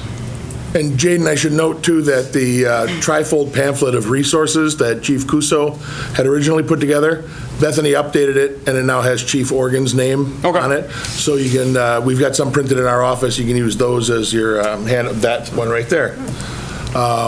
You can use that as a handout, so you can take a stack with you and work with that. Thank you. Alderperson, does that That assuages a lot of my concerns. Thank you. Appreciate very much, it. both of you. Anyone else? Alder Kneebone. I'm really conflicted about this ordinance. My sister-in-law at one time, with her 4 children, was living in a tent. And the kids were young enough that they thought it was a grand adventure, fortunately. I don't know where she washed her clothes. I don't know how she did it. But she raised 4 wonderful children that are concerned about other people. She has since passed away, but I don't like the idea of criminalizing homelessness. It just doesn't seem right. These are folks that have problems, mental issues, maybe addiction issues. I'm a recovering alcoholic. I understand addiction. It's difficult to get somebody to stop unless they're ready to do that. I agree that we need something, for sure, that will get people toward city services, involved in city services. But man, I just hate to vote on this and say you're going to be a criminal if the only place you have to sleep is in a tent somewhere in the city. Maybe we need to make a little place where people could camp. And there would be a better way to interact with the police department, social service agencies. I mean, I don't know where we put something like that, but. Spoiler alert. Greg can attest to that. We talked about that in my office. That would be the next phase of something like this. Is, all right, let's find another alternative. It just, I mean, the veteran community in particular, PTSD is a real thing. And combat conditions, people we just can't understand what may be driving someone to be homeless and to not choose city services. But it just bothers me that we would make them criminals because of things that they had no control over. This is a tough one because I really want to support it, but I just don't like to see homeless people made out to be criminals. Granted, some may be by what they're doing. Some are. But, people selling drugs in the park aren't necessarily homeless, and they're going to run as soon as they see the cops anyway. They're probably not homeless, in fact, because if they were selling drugs, they'd have enough money to rent an apartment. You weren't successful. Okay. Any other comments? I had just a question on it. Let's go to Alder Christensen, who hasn't spoken yet, and then we'll get back to you. I think one important thing in here too is there is a warning procedure and for removal of persons and property.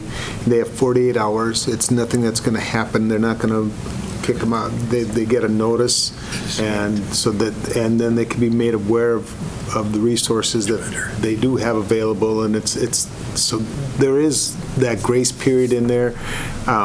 We do have options, and I think the only reason I'm comfortable with this is the fact that we will have a shelter, we will have a place for them to be, and that might not work for all of them, but even besides that, there have been other alternatives to that we have been looking at as well. So I agree, we are fortunate that we're in a very compassionate, caring community. I have confidence that we'll be able to do things in a positive, humane way. Thank you. Alder Lang? My question, because somebody brought up the timing of this and putting notice and communicating with the public, What would we do about implementing like our signage in our parks to because we post our rules in our park? How quickly? Parks are already closed at 11 o'clock. There's no one allowed in the park, camping or otherwise, after 11 o'clock. We won't even have to alter any signs? Correct. Okay.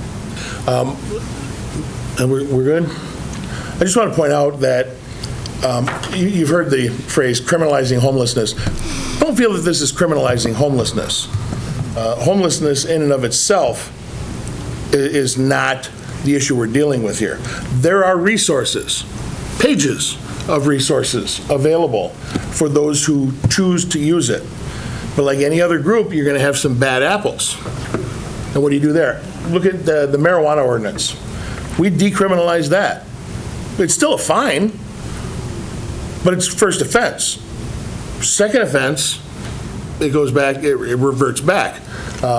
This is not meant to slap someone with a citation on the first offense. There's a warning process, there's education, resources are available. No one is going to get slapped with an offense the first time, and in all likelihood there will be multiple warnings before we even consider a citation, because we don't want to issue the citation any more than they want it. Our goal is compliance. Get to the resources you need, and that's really what we're trying to do here. So you have a motion before you to approve. It's been seconded. If you are in favor of the ordinance, you will vote yes. If you are opposed to the ordinance, you will vote no, and the clerk will call that roll. Christensen? Aye. Keemer? Aye. Broderick? Aye. Burt? Aye. Steinmetz? Aye. Kneebone? Aye. Shuda? Aye. Ling? Aye. Uzi? Aye. And Morrow. Aye. And that is approved. Thank you very much. Item number 14 is an amendment to the option to purchase with Michael W. and Jacqueline Hintz Joint Revocable Trust for the parcel identification number included in your packet within the city of Stevens Point. Director Kivila, did you want to speak to this? It's just an amendment extending the date. Yeah, correct. So this is just an amendment. This is an option of purchase we've had with the Hintz family for a number of years, actually 2 directors prior to myself, Michael. So this is nothing new. This is just extending the dates, solidifying the purchase price of if we were to ever purchase it. If it ever were to be purchased, please note that that would come forward to the finance and then to you guys for another decision. But this is just an option, so we're not. And just for 100% clarity, this option does not cost the city a dime. Correct. All right. We do have someone registered to speak. Andrea Olson.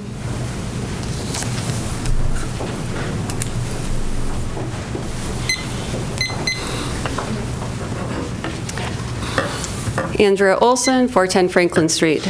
This has gone past a lot of the directors, and I ended up looking up I was trying to figure out, okay, what were the past prices that were agreed upon, because the purchase price per acre I was just finding questionable, because the county just paid $1.267 million for 42.24 acres at $29,995 per acre, and that was last year. And the price that's being agreed upon here is, I think, around $35,000 per acre. So why is this land that much more valuable? Then I tried to figure out why I couldn't find, or why none of the past prices were included that had been discussed. So I went back, I ended up looking at 2019, September, of some meeting minutes. And Alderperson Jennings from District 1 at that point in time stated her opposition for the request and asked the commission to think long-term what those types of growth models and costs brought to the city. But what I found interesting is that she was reiterating that the cost per acre had not yet been discussed. And that seems like a common thing that was going on. Another person, Alderperson Nebel, asked why the summaries for the options to purchase extensions were not previously provided with the agenda packets or to the public. They aren't included yet again. And at that time, there was an excuse there. But when you start looking through these, it seems like this is very, very common. You were just presented with a price to extend an option for purchase. It's not costing the city anything, but if you do decide to, flex the option, then you're fixed in at that price per acre. And you haven't even been able to see what the past prices were. So is this an increase from the prior one? Is this a decrease? Is it the same? Or is it just an extension of the prior terms? I don't know. I can't read that as a citizen here. And this also didn't go before any of the other committees or commissions. And in the past it has. So I just find this interesting. Thank you.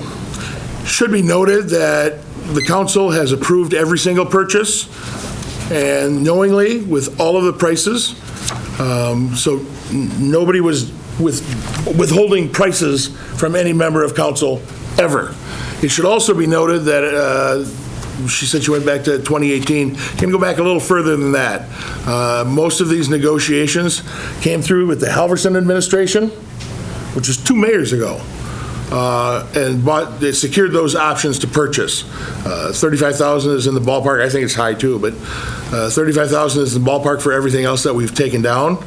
The options that we've exercised, the council, maybe not all of you individually, but the council has approved those purchases in the past. This is nothing like that. All this is doing is extending our option to purchase these properties with the pre-negotiated price of $35,000 an acre. So all we're doing is extending it and amending it that way. Alderperson Christensen.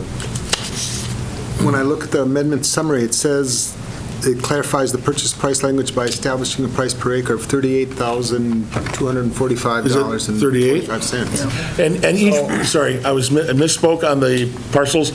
Each parcel was negotiated separately. Okay. Director? We do have similar agreements with like Mr. McCodlow. I forget the, I think it's the Soiks as well. We had an agreement with. So each price is a little bit different. I can say that the price has increased. So if you look at the last agreement that we had with the Hintz family, I believe, don't quote me on this, but I believe it was 36, approximately 37,000. And then this year, which it expired, or 2025, it expired, it ended at 38. We continued that 2025 price for 2026 and 2027, but it has increased. Certainly there could be some negotiation there. They don't have to obviously give us an option to purchase. And I guess, it is possible you can get the land for a lower cost. It can also be, we bring in a large potato manufacturer and the family realizes that, man, I can get 72,000 per acre because they need this land. It's all kind of the balance that we're just trying to find. So that was cold-blooded. So yeah, each of the parcels in that East Park Commerce Center were negotiated individually with the owners, so there are variations in prices, but it was around that $35,000 an acre. All right. And everyone that we brought down that was approved by this council had the purchase price disclosed. Those are all public records, so. Alder Keemer. I just have a quick question. When was this set to expire? I saw the dates this afternoon, but I don't remember them. 27. This did expire already, the previous one. So we're just a little late to the game. Working with the Hintz family, the real estate agent, they weren't concerned, just as long as we're formalized the agreement. Then we're also looking to get on the same track as the McCodlow parcels, so that the renewals would happen at the same time. Thank you. Any other questions or a motion? I would move approval. Second. Seconded by Morrow. Make me hurt my neck that way. Any other discussion? I was just kind of curious because I didn't see it in a map thing. Where is this exactly at? So it's in the East Park Commerce Center. Okay. So basically everything east of the Burlesky Road area. Okay. We've talked about it for a while. It was a state certified site. This particular parcel, without seeing it on a map, I'm not going to tell you which square is. Yeah, that's kind of was like. If you know where Badger Avenue is, we own all of the property fronting Badger Avenue. Okay. It is the next 40 to the east on HH. Oh, okay. And we have offers, or options rather, extending all the way out to Burbank. That was something that was wisely done by Mayor Halverson, who's securing our growth east. All right, any other questions or comments? Yes. It's Badger Road south of Highway 10, correct? Yes. Not north of HH. North of HH, south of Highway 10. Because that's where Ice Hawks is and the other gas station and the soccer fields. So I just clarify that. It is the new Badger Avenue that we've been working on. Good point. All right, if you're in favor, vote yes. Opposed, no, and the clerk will call the roll. Morrow. Aye.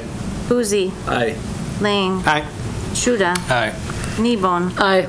Steinmetz. Aye. Burr. Aye. Frederick. Aye. Kiemer. Aye. And Christensen. Aye. And that's approved. Item number 15 is an ordinance amendment, a request from the City of Stevens Point to amend the official street map of the City of Stevens Point. Said request identifies Norton Way and Hall Avenue as public streets within the properties located at 3383 Hoover Road and 5278 County Road HH. What are your wishes? Motion to approve. Thank you. I registered for that. Yes, you did. Any second? Second. Seconded by Boozy. All right, discussion. We have Victor Baton.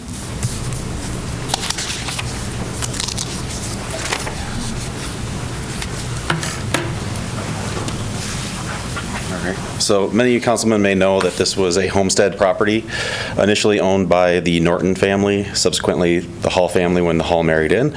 Working with city staff, we named the roads in honor and tribute and respect to them, Norton Way and Hall Avenue. So, thank you. Very nice. Andrea Olson. I did wonder where the names came from. That's what I do. That's nice, actually.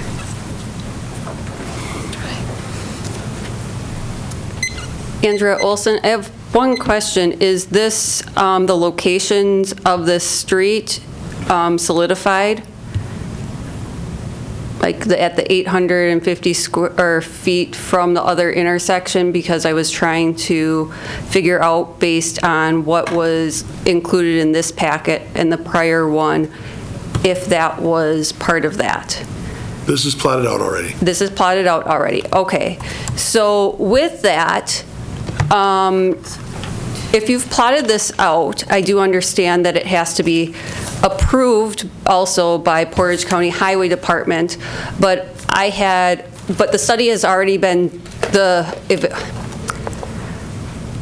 county has already taken a look at this, and that is where I had been pulling information from before when the conditional use permit was being discussed in public health and traffic safety. Traffic safety is part of public health, and they were saying HH is a principal artery from the county in the city's analysis, which then I would have expected that I could have been talking about this report, because this report should have been part of that conditional use permit analysis. So with this, I'm still concerned by because they're saying it has to be at the 850 feet because it creates a hardship for them. The definition of hardship is to deprive the landowner of all reasonable use of their property due to the unique physical conditions inherent to the land itself rather than the personal or financial circumstances. It is more than an inconvenience or an inability to use, it is the full inability to use the property. So they can still use the properties. They just don't want to have the intersection further down than 850 feet. And the county has actually stated that the intersection, the spacing, due to like, the city can okay it, but the spacing is not what they want. They also say that traffic signals are warranted, who's gonna pay for them, and HH was a high traffic arterial road with Class B weight on it, and because of this development, it's going to alter the efficiency of the road.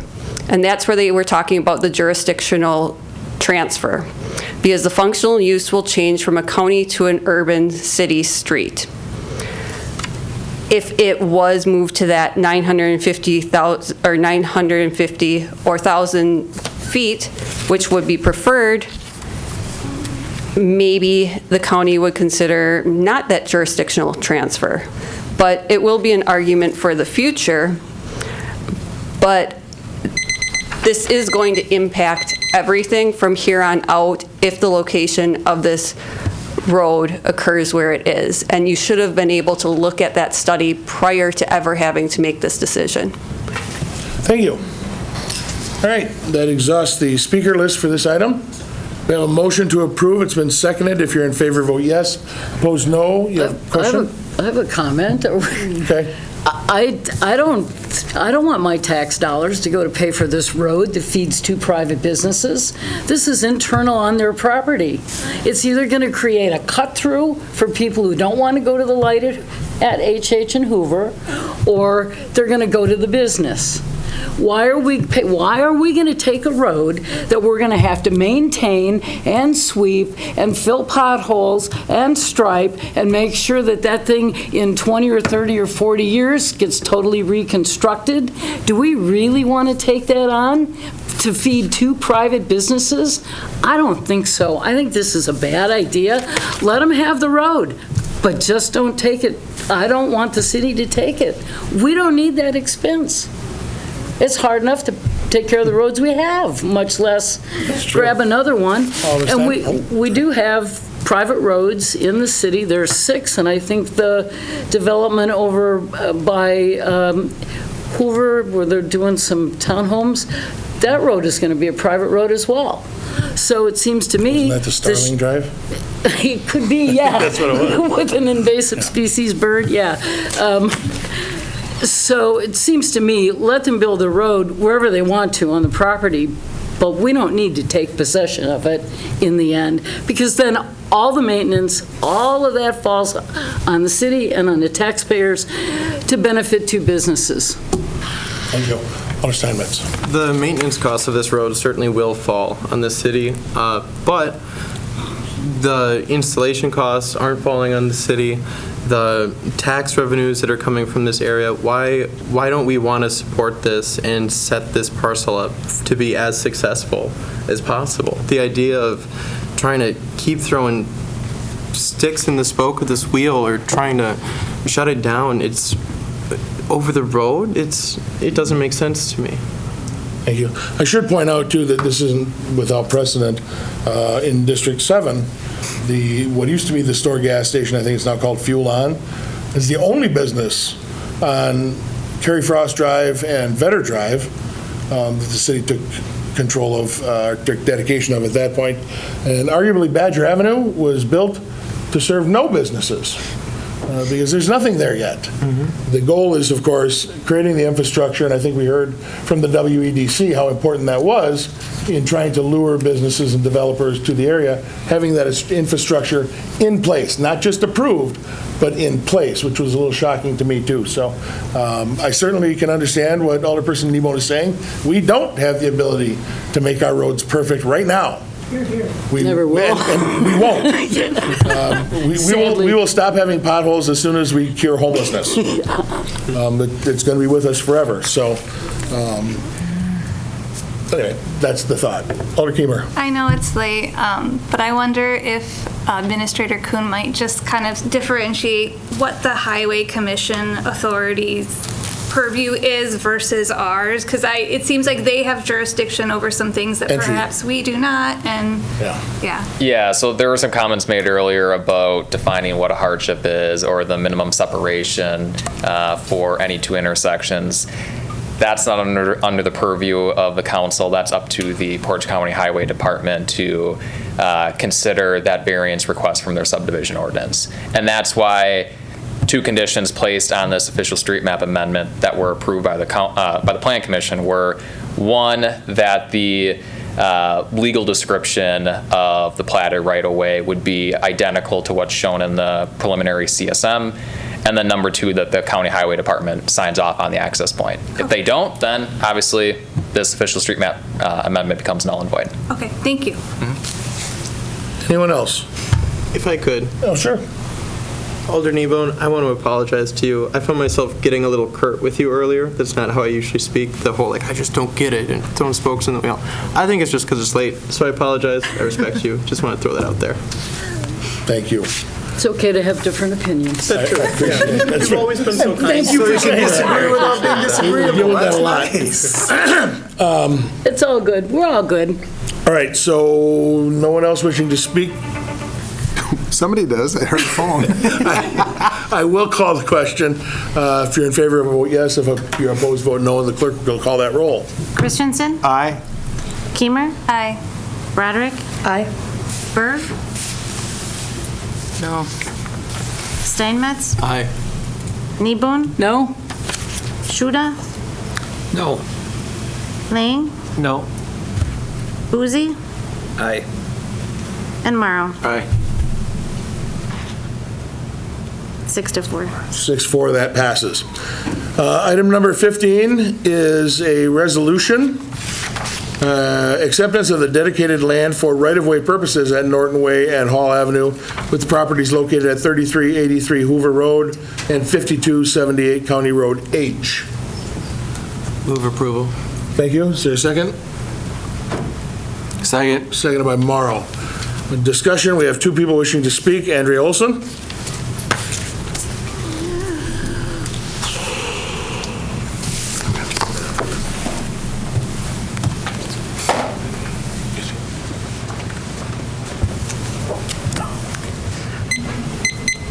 So this is all owned still by one person. I understand that, yes, we might be we just pretty much voted to take on the maintenance and everything of that road. However, you know what, it's one parcel.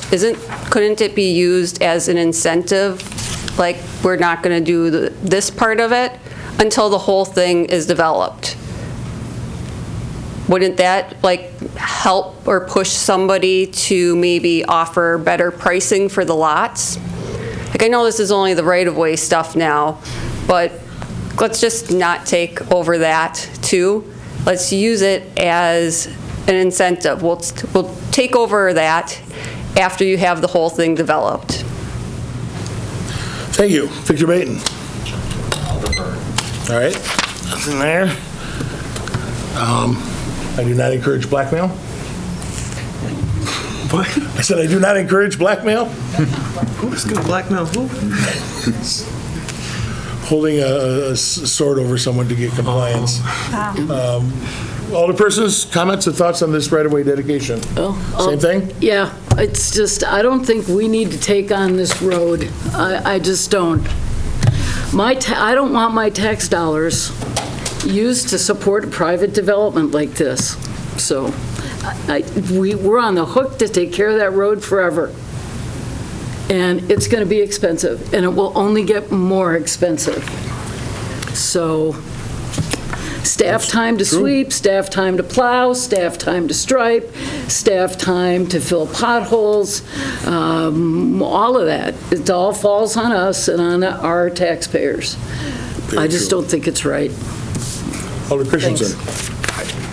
Alder Kneebone, I understand your concern, but I also know there have been other developments where we've not only taken on the maintenance, but we've also paid for the construction of it. And in this situation, at least the original construction it'll be built to city specifications and at the developer's cost. So we're actually, I think, compared to other developments we've done, we're coming out ahead in that ballgame.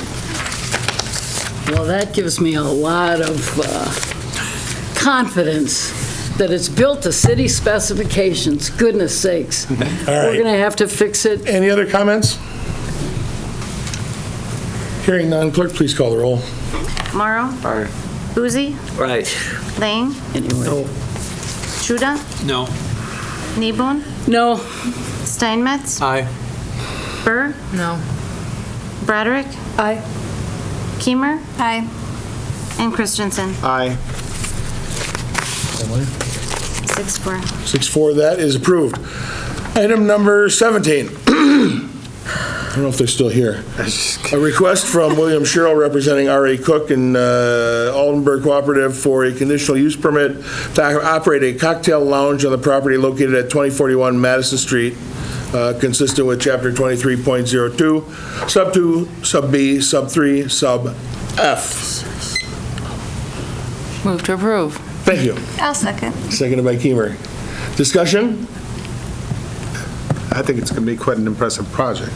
I agree. And as William had mentioned, William Schierl, the applicant, has mentioned at the Plan Commission, it says cocktail lounge, but it's not designed to be like a neighborhood bar. It's more of an experience, which is something that they've been very fond of building. If you haven't been downtown to Daisy Lounge yet, I would encourage you. That's nice.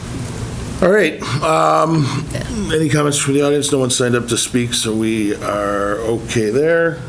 We got a motion and a second. So clerk, please call that roll. Christensen? Aye. Keemer? Aye. Broderick? Aye. Burr? Aye. Steinmetz? Aye. Kneebone? Aye. Shuda? Aye. Lang? Aye. Boozy? Aye. And Morrow? Aye. And that is approved. Adam, do you have the phone number for the applicant? Make sure they're aware of that tomorrow. Thank you. Item number 18 on page 81 is a request from Bill Pritchard, representing Elizabeth Revocable Trust for a preliminary subdivision plat review on an unaddressed parcel bounded by West Zinda Drive and lots 1 through 15 of the Riverwood West Subdivision, consistent with Chapter 20.05, Sub 1. That's yours. Yeah, move approval. Motion to approve. Do we have a second? Second. Seconded by Shuda. Discussion, we have Jackie Shimke.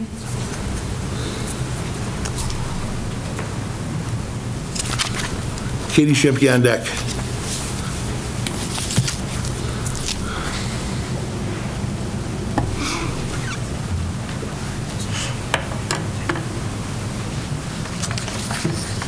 Jackie Shimke, 440 West Trillium Court, Stevens Point. You were sent a map today. All of you were emailed this map, which shows the plots that are planned in the wetlands on top of the same property. I'm here tonight because I'm against a proposed residential building that may take place off of West River Drive and West Zinda Drive. Following the death of our neighbor, Herb Weevil, who was killed in a hit-and-run on West River Drive, our neighborhood has been working with the city to address pedestrian and bicyclist safety on West River Drive and West Zinda Drive. Increased traffic from a proposed subdivision would likely make this problem worse.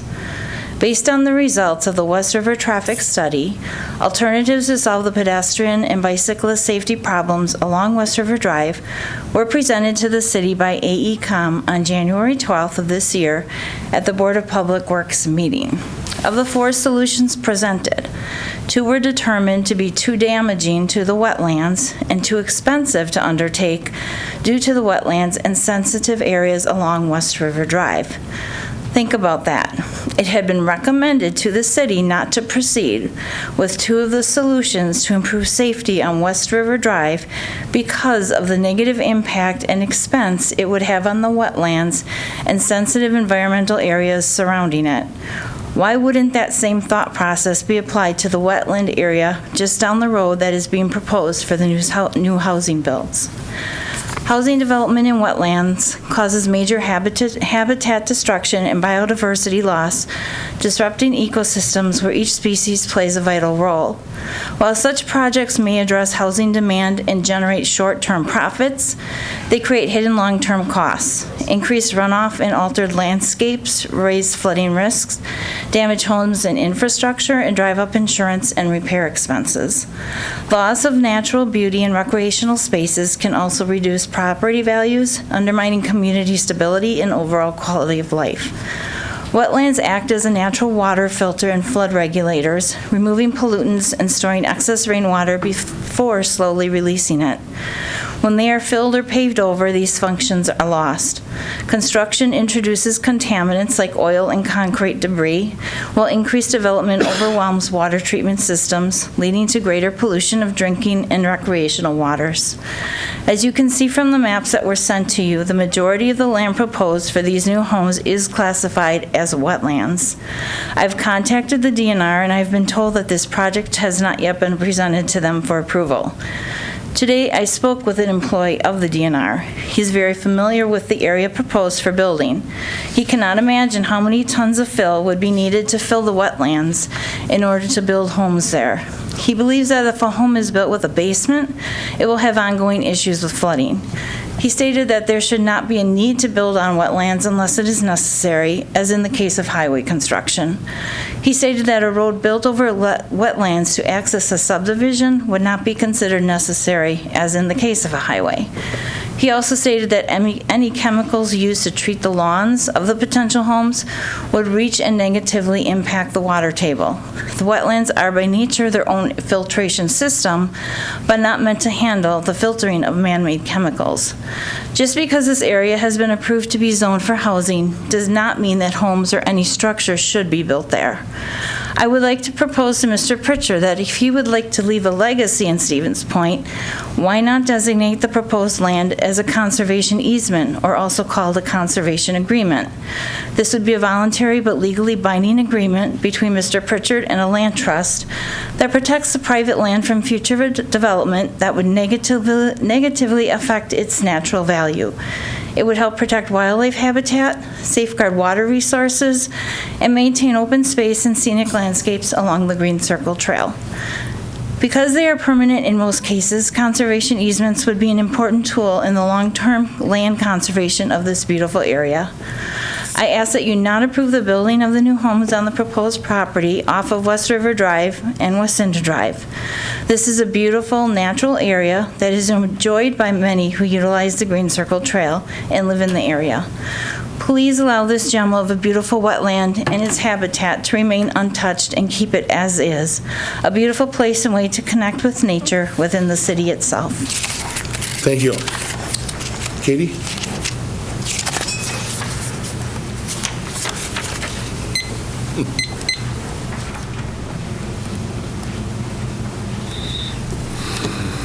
Hello, I'm Katie Shimke, 440 West Trillium Court, and I just have the same handout that just shows the wetland directly overlaps. And as stated by the Wisconsin DNR, landowners and developers are required to avoid wetlands with their projects to the extent practicable. According to the DNR, the state of Wisconsin has lost nearly 50% of its original wetlands due to construction, housing, and building projects. Wisconsin is currently on track to lose about 14,000 acres of wetland every single year. Wetlands are essential to the environment. Nearly 75% of Wisconsin wildlife depend on wetland at some point in their lives. 30% of Wisconsin's rare and endangered species rely on wetlands. Found in the February 2nd Commission agenda packet, you can see a series of maps that outline this potential project. On these maps, you can see the wetlands are present on Lot 1, 2, 3, 6, 7, 8, 9, 10, 11, 12, 14, 16, 17, 18, and 19. The maps state that homes on Lot 1, 6, 7, and 19 will directly impact the wetland. According to these maps, both roads that would be built to access these homes would be built directly over wetland. Well, it has been said these lots have enough buildable land. What will happen if the future homeowner uses lawn fertilizer on wetland that is in their backyard? What if the landowners decide to build a shed in their backyard that is on wetland? If this project moves forward, it will be impossible to protect the remaining wetland. This plot of land and variations of this project have come before the Plan Commission and City Council before. On April 1st, 2019, a conceptual project review was being considered. Commissioners discussed that they didn't mind development if the wetlands weren't developed in or encroached upon. Commissioners also expressed concern as how they could protect wetlands from runoff, stating that they could not constantly be policing the area. Mr. Bill Pritchard then stated in regards to the previous comments that he had no desire to build on, near, or encroach onto wetlands. The alderperson for District 9 at the time, the district in which this would be potentially taking place, expressed concern for the wetlands, in addition to other commission members who also noted there would be a need to control the use of fertilizers and chemicals should the project move forward. The District 9 alderperson was undecided about the request at the time and no action was taken. I hope should this move forward, Mr. Pritchard sticks by his word from 2019 and will not build on, near, or encroach on wetland. However, as I view the current building proposal in relation to the wetland map, I fear it may not entirely be true. In the September 8th, 2015 Plan Commission meeting, Mr. Pritchard was looking to rezone this land. However, Alderperson Nebo discussed her concern for building on wetland. From page 10 of that meeting, quote, Alderperson Nebo pointed out that just because we can do something doesn't mean we should. She's not satisfied that the wetlands will not be affected by any number of lots and is not comfortable in approving this until she knows where the wetlands are. Mayor Wiesa asked if it would be different if the single-family homes were constructed there, to which Alderperson Nebo stated she would still be concerned about runoff. I hope the Commission considers the comments echoed by previous city meetings. Building on the wetland will permanently damage the environment, not only from construction, but also as you will not be able to control what these potential homeowners use for yard fertilizer, chemicals, etc. Please consider the price the environment could pay in exchange for 18 homes. Please ask yourself, does the need for housing outweigh permanent damage to the wetland environment? I would ask Common Council members, should this move forward, what has changed? The wetland area still exists as it did years ago. I hope the same concern for the wetland environment exists as it did for the Plan Commission and Common Council back then. I would like to finish by quoting Alderperson Nebo, just because we can do something doesn't mean we should. Thank you. All right, that exhausts the speaker list. 61. No, first. May I? We didn't sign you up, but yeah, by all means, go over to the lectern. State your name and address for the record, please, since you didn't have a sheet filled out. So just make sure we get that on record.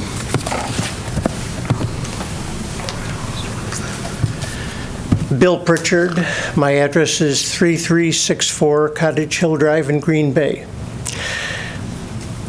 The Army Corps of Engineers and the Wisconsin DNR are very strict on wetlands. We had earlier this year, I believe, we had a wetland delineation done, so we were dealing with very, very current information. It was much stricter than the previous wetland delineation we had done. There is no building in any way, shape, or form that is going to be built on wetlands. We can't build it on wetlands. It's not allowed. Our engineers have all the sites with building site that beats the current Stevens Point building code, never touching a wetland. We have 2 cul-de-sacs. Neither one of them disturb 1 foot of wetlands. All the wetlands have been protected, and we're not changing any of that. Thank you. Commissioners, council people, thoughts, comments, or a motion at 11:04?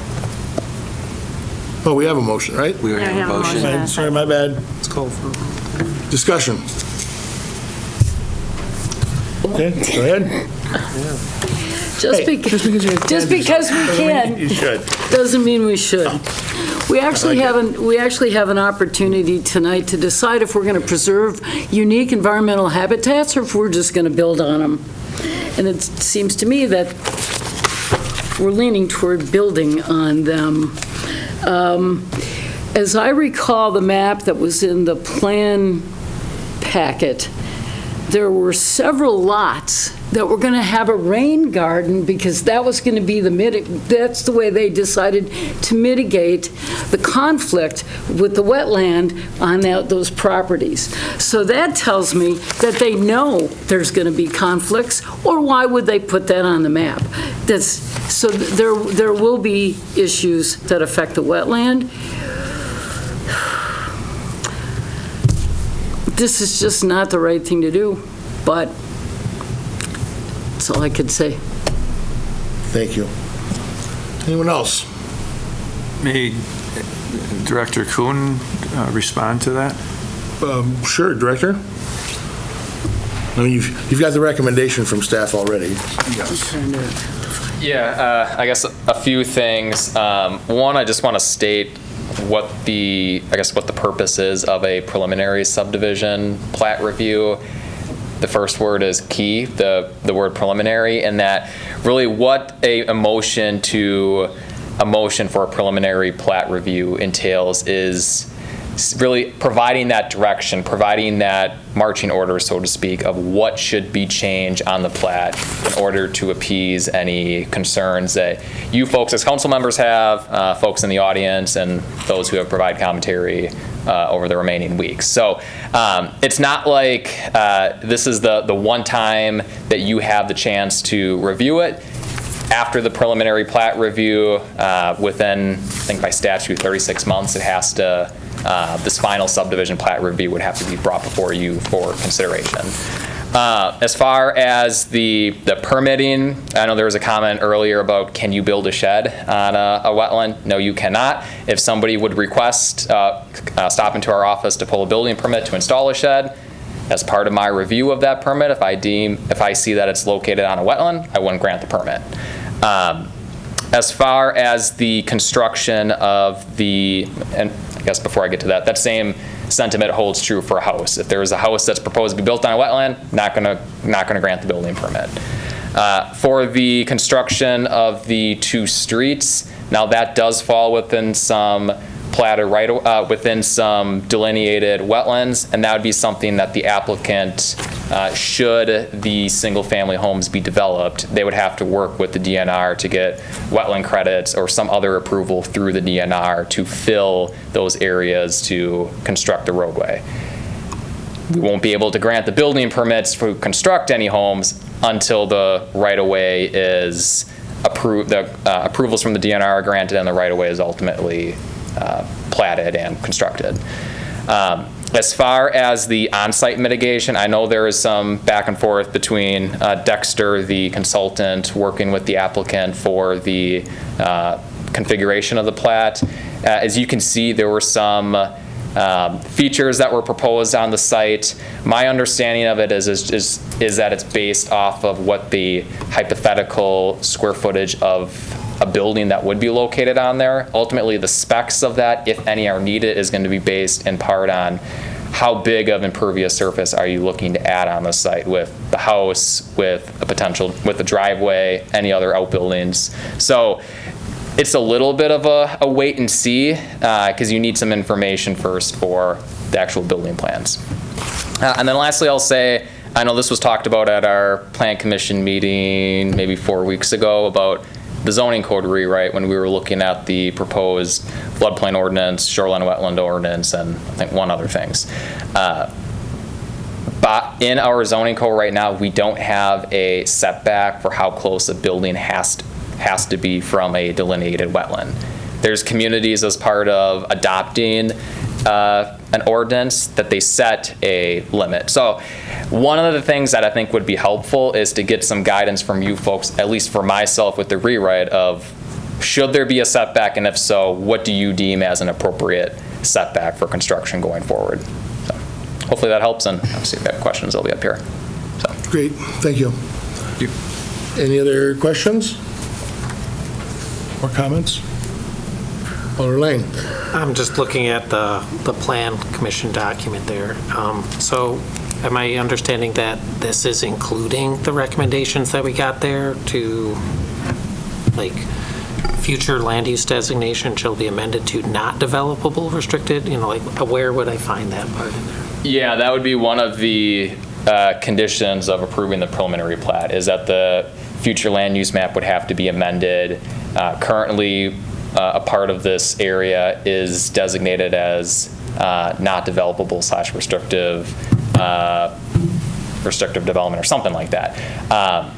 Because of the wetland delineation that took place on the site, it was found that there is buildable land for the plat as being proposed. Ergo, in order to achieve consistency with our future land use plan and what would ultimately be built there, if approved by you folks, that's where the comp plan amendment would have to come into play. Thank you.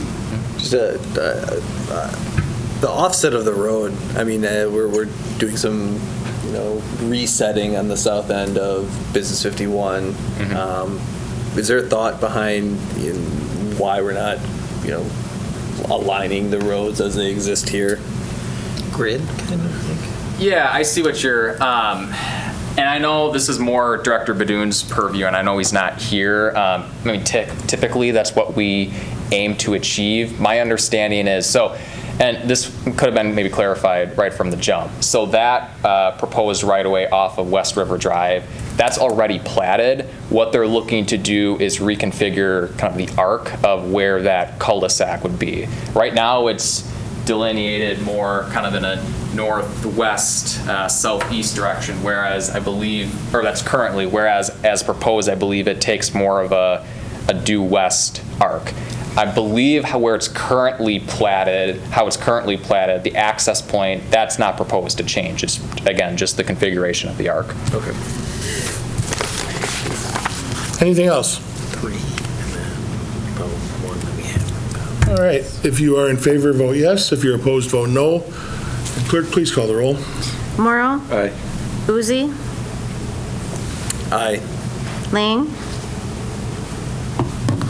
I'm kind of confused on this. It's like, are we putting our conditions, like recommendations in at this point, or just like as is? We are approving the preliminary subdivision plat. As is. The final plat will come back through Okay, whenever so it's ready. there's still time for amendments and such. Absolutely. Okay, yeah, all right. Oh, yeah, aye. Shuda. Aye. Kneebone. No. Steinmetz. Aye. Burr. No. Broderick. Aye. Keemer. No. Christensen. Aye. Of course. You too? 7-3. 7-3. 7-3, that is approved. Item 19, a request from the City of Stevens Point for a site plan review to construct a principal structure, parking lot, and associated site improvements at an unaddressed parcel bounded by Water Street and Ellis Street. This would be the location of the new City Hall, gone through Plan Commission, Historic Preservation, and now is up for your consideration. Need a motion? Motion to approve. Thank you. Second. Seconded by Shuda. All right, discussion, we have Andrea Olson wishing to speak.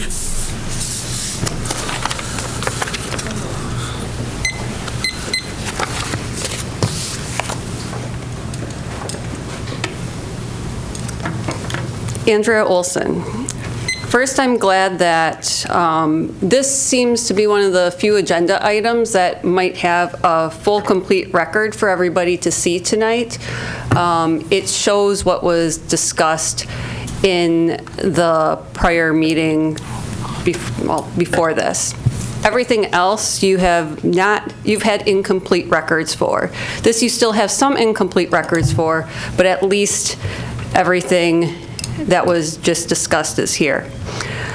I think with this, I'm going to actually, where is it? I have a friend that made a private post on his wall who was weighing in on this, who is an architect. The mayor then did speak to it, which I think he misunderstands that even if you have say that everything that you say is public, when it is posted on somebody's private wall, not everybody can see it. But this design, he said that it just feels uninspiring. It's not a bad design by any means. It just feels like it should be in an office park, not downtown. Actually, it closely resembles some projects that they've just been doing exterior work on in Crossroad Commons area. It should function more than an office building. It's a civic symbol. It should communicate values, openness, pride, and other related things like that. It is not saying gateway to the Pineries. Sorry, it closed. This should be an opportunity to create something more iconic. And then he goes on. And with this, there was a comment, okay, well, cost is a big thing here. But with cost, sorry.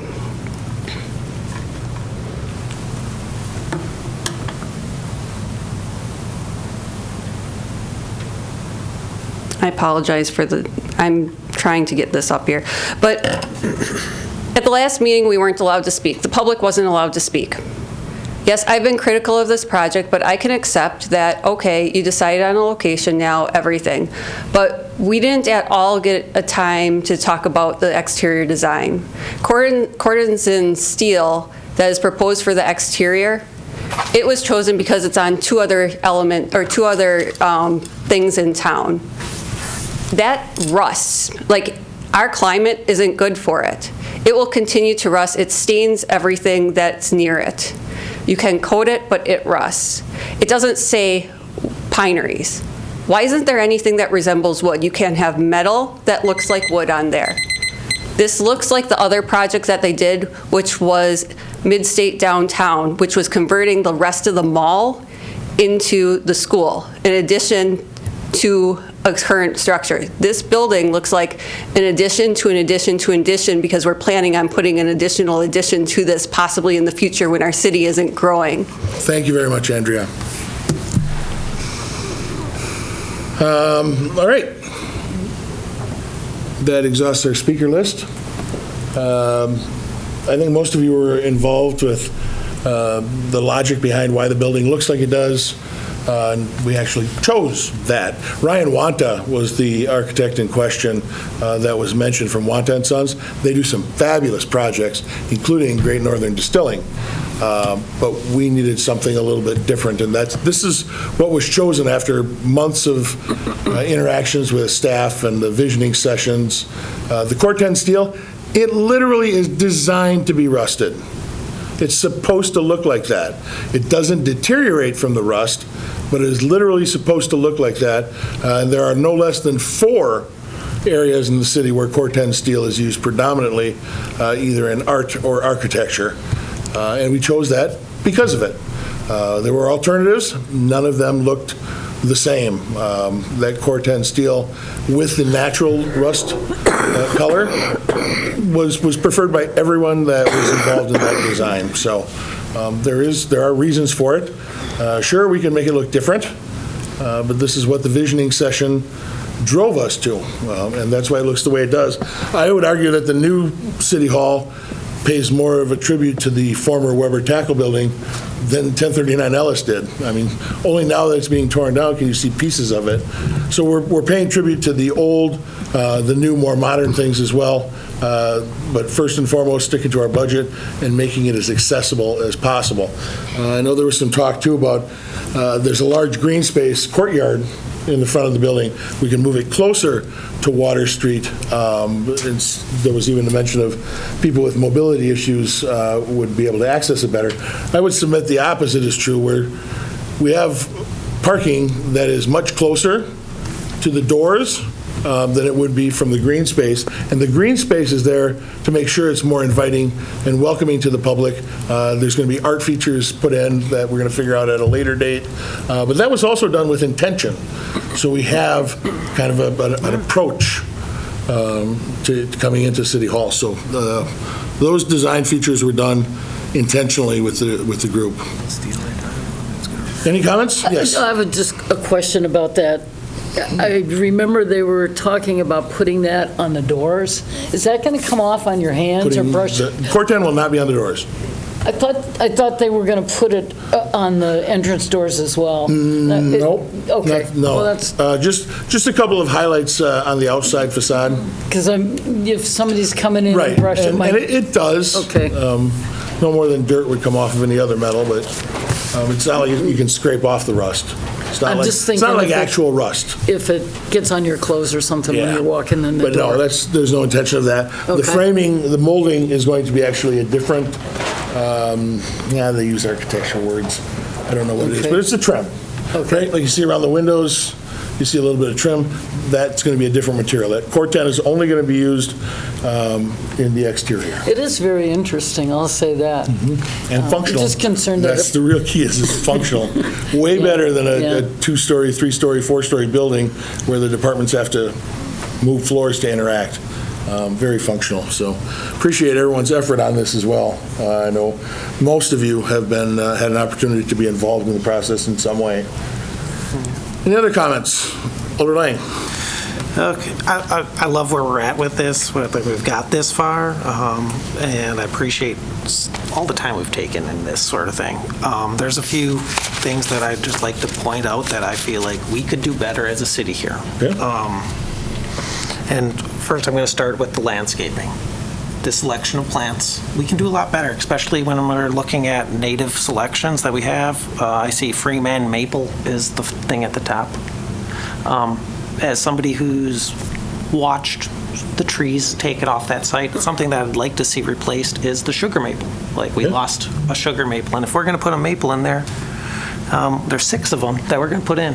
That, like, we look at that as like an opportunity to put a sugar maple up there. Then I'd go down to the honey locust. So the honey locusts that we get are like the streetscaping things are sterile. They produce no pollinator benefit. And if we were going to put a tree in there, one of the things we also lost was a mature hackberry, or also Celtis is the genus if you want to look it up. We lost about 6 of those when we cleared the lot. That is one of the greatest pollinator benefits when it comes to a tree species we have that's suitable to our region. If we're going to put some of these trees that are going to reach around 40, 50 feet in height, I would like to see some of that restored. We had something there that was providing benefit to our nature, and a sterile honey locust that's not going to produce seeds, pollen, nectar, we can do better. Then I was going to go down through, like, again, around the outside, things that I love. I love to see the potentia in here. That's one of my favorite plants. I see it all around in our little parks. So, like, it's one of these things that we have some of the stuff right, and I'd love to get behind it. But when I'm looking at our shrubs, one of the things I've talked with our forestry Todd Ernster about is, like, I'd like to see some rhododendrons. These things are evergreens. They're also native to their area. We have native ones we could select, and if we're going to put in some shrubs that are evergreens around there, I'd like to see something in the rhododendron spectrum. They're pretty as all get out when I see them in people's yards around the community. So they're suitable to us, and they also provide, again, an amazing pollinator benefit. So, like, I'd like to, like, go through the landscaping a little bit more when we look at this. Selections of grasses in front, there's some that make sense and others that I'm like, we can do better, but there's a better version of what we can get, and that's what I'm getting at is in the landscaping. Then I'm going to go to change gears. Let me address the landscaping issue first, Alder Lang. Great ideas. None of that is set and what we're talking about tonight. That's still very, very flexible. I would encourage you to talk to Todd Ernster, our city forester, and our arborist for input on that, because we can change those plants. Okay, so if I'm like not... Anytime between now and when they get planted. And I think they would appreciate the input. I know I certainly do. The people with experience in those things often have the better ideas. So the species, all of that can be changed. So excellent. Thank you for that. The other one was, and that's where I'm just like, I'd like to have somebody make it make sense for me, because maybe it does make sense.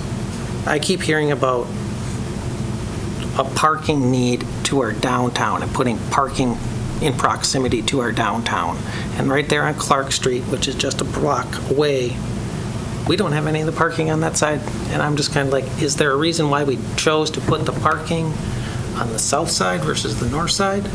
And what was that kind of a thing? Because that one was like, I've heard a couple of different things from staff on that, where if we did it, we'd be too close to the synagogue, or that little section near the top that's going to be like left, or like the east side, or let's call it.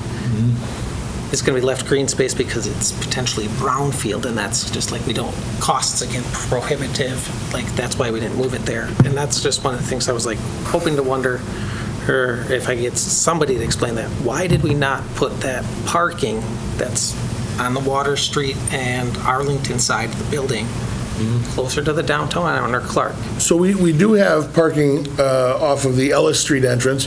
There's some green space there that I'd hate to have it converted to parking. So the opportunities are still there, but arguably, Alderperson, most of these parking spots wouldn't be used by downtown visitors right now. They don't like parking in the Crosby lot, which is across the street from downtown. They prefer convenient parking in Lot 12, I think it is. That's at the library lot. The library lot is pretty large. And then we've got some smaller lots, like by Ruby Coffee, that arguably are a little more convenient to the downtown than this, but because it's public, it wouldn't prohibit anyone from parking in the city lot. I think we'll reserve some for employees, and of course, we'll have handicap spots, some we'd like to keep for visitors. But I don't know that this would have much of an impact, even if we paved the whole thing for a downtown parking lot. If you recall, your district, when Create was there, that parking lot was empty. Nobody used it, really. So it wouldn't be that much of an advantage. Doesn't seem that way. But yeah, the landscaping thing, I think is great. I'd love to see you work with the forester and arborist, come up with some species that would be more appropriate. Okay. Thank you. Any other comments? All right, hearing and seeing none. Did we lose somebody? Just went to the bathroom, yes. Oh, well then, we obviously want her in on this, so I'll hum a few bars of The Girl from Ipanema and put everybody to sleep. See, oh, everybody knows that. It's nice. You're kind of young for that, aren't you? A little bit. Are you saying we're old if we know it now? We are old. Shoot. All right, we'll call the vote. If you're in favor, vote yes. Opposed, no. And clerk, please. Christensen? Keemer? Aye. Broderick? Aye. Burr? Aye. Steinmetz? Aye. Kneebone? Aye. Shuda? Aye. Lane? Aye. Boozy? Aye. And Morrow. Aye. And that was unanimously approved. Thank you. Item number 20 is an ordinance amendment to approve the amendments to Chapter 9, specifically 9.19, to create an additional ATV UTV route. This came as a request. It is a section of Carey Frost Drive and Vetter Drive that you have County Road H and County Road R that are already ATV routes. This would allow them to get to the gas station, and so should something else be built there in the future, they could use that. It's a small stretch that came again as a request. So there. Motion to approve. Thank you. Second. Seconded by Burr. Discussion there? Sounds great. You're all a little Quick at night. We do have someone, Bob Ledzinski, wishing to speak. Is Bob still here? I think Bob left a long time ago. The world's most passionate ATV rider. Okay. I know Jan Nelson was here. I think he may have left. He was working diligently with us to try and make sure that it was a safe and usable route. I know the police department, Chief Williams still here. They had collected some data, and there were no issues in the surrounding municipalities. We've had the ATV route, UTV route for about 2 years now in the city, and there have been no issues. This one doesn't have any residential properties on it. It is strictly a gas station, and in line with our eventual goal of allowing people in, allowing people in to get to the gas station or a convenience store from outside the community. Chief, I know that the client had talked to you about some data. Can you share with us some data that he found in regards to surrounding municipalities and what incidents, if any, there were?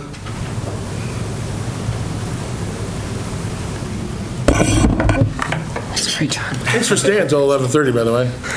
You're welcome. Let me just see.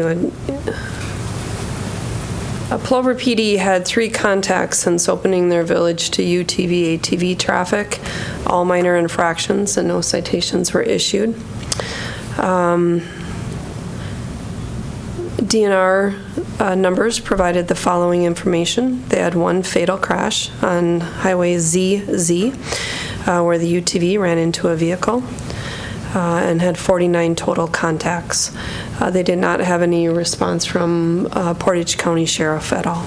Right, and the contacts that we had were violations of underage drivers, helmet violations, seatbelt violations, speeding. I don't know what Oh, I'm sorry. There were some additional stats that he gave me. 4 total crashes, 3 OWI arrests. 42 of their contacts were for minor safety issues, such as no helmets, no safety certificate, registration violations. Thank you. I appreciate that. Sure. All of the rules, of course, as you know, would still apply in regards to ridership. And you could certainly, but if you didn't feel comfortable, you could restrict hours of operations. Did you say all rules apply? Like, do they have to carry insurance, like liability, like a car? So rules for ATV use. Okay. So they do not, insurance is not required on ATV use, but you can certainly make that a condition if you chose to. I would caution going too far forward.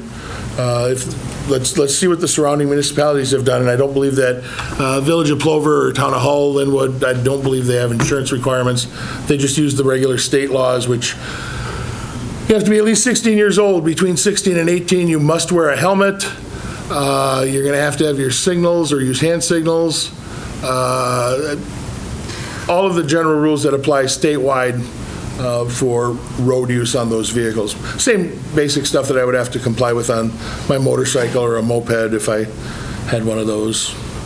And again, this, if it does not work out, we can always revisit. That is absolutely true, Alderperson. If it turns out that we screwed up, this should have never been a route, we can always rescind it. Mr. Mayor? Yes. I also like the fact that we're just kind of increasing it little by little at an incremental basis, and we're making sure that it works, so. I appreciate that, too, yeah. Prove the theory. Anyone else? So at that point, pretty soon, the whole city will be an ATV route. I would never support that. Slippery slope.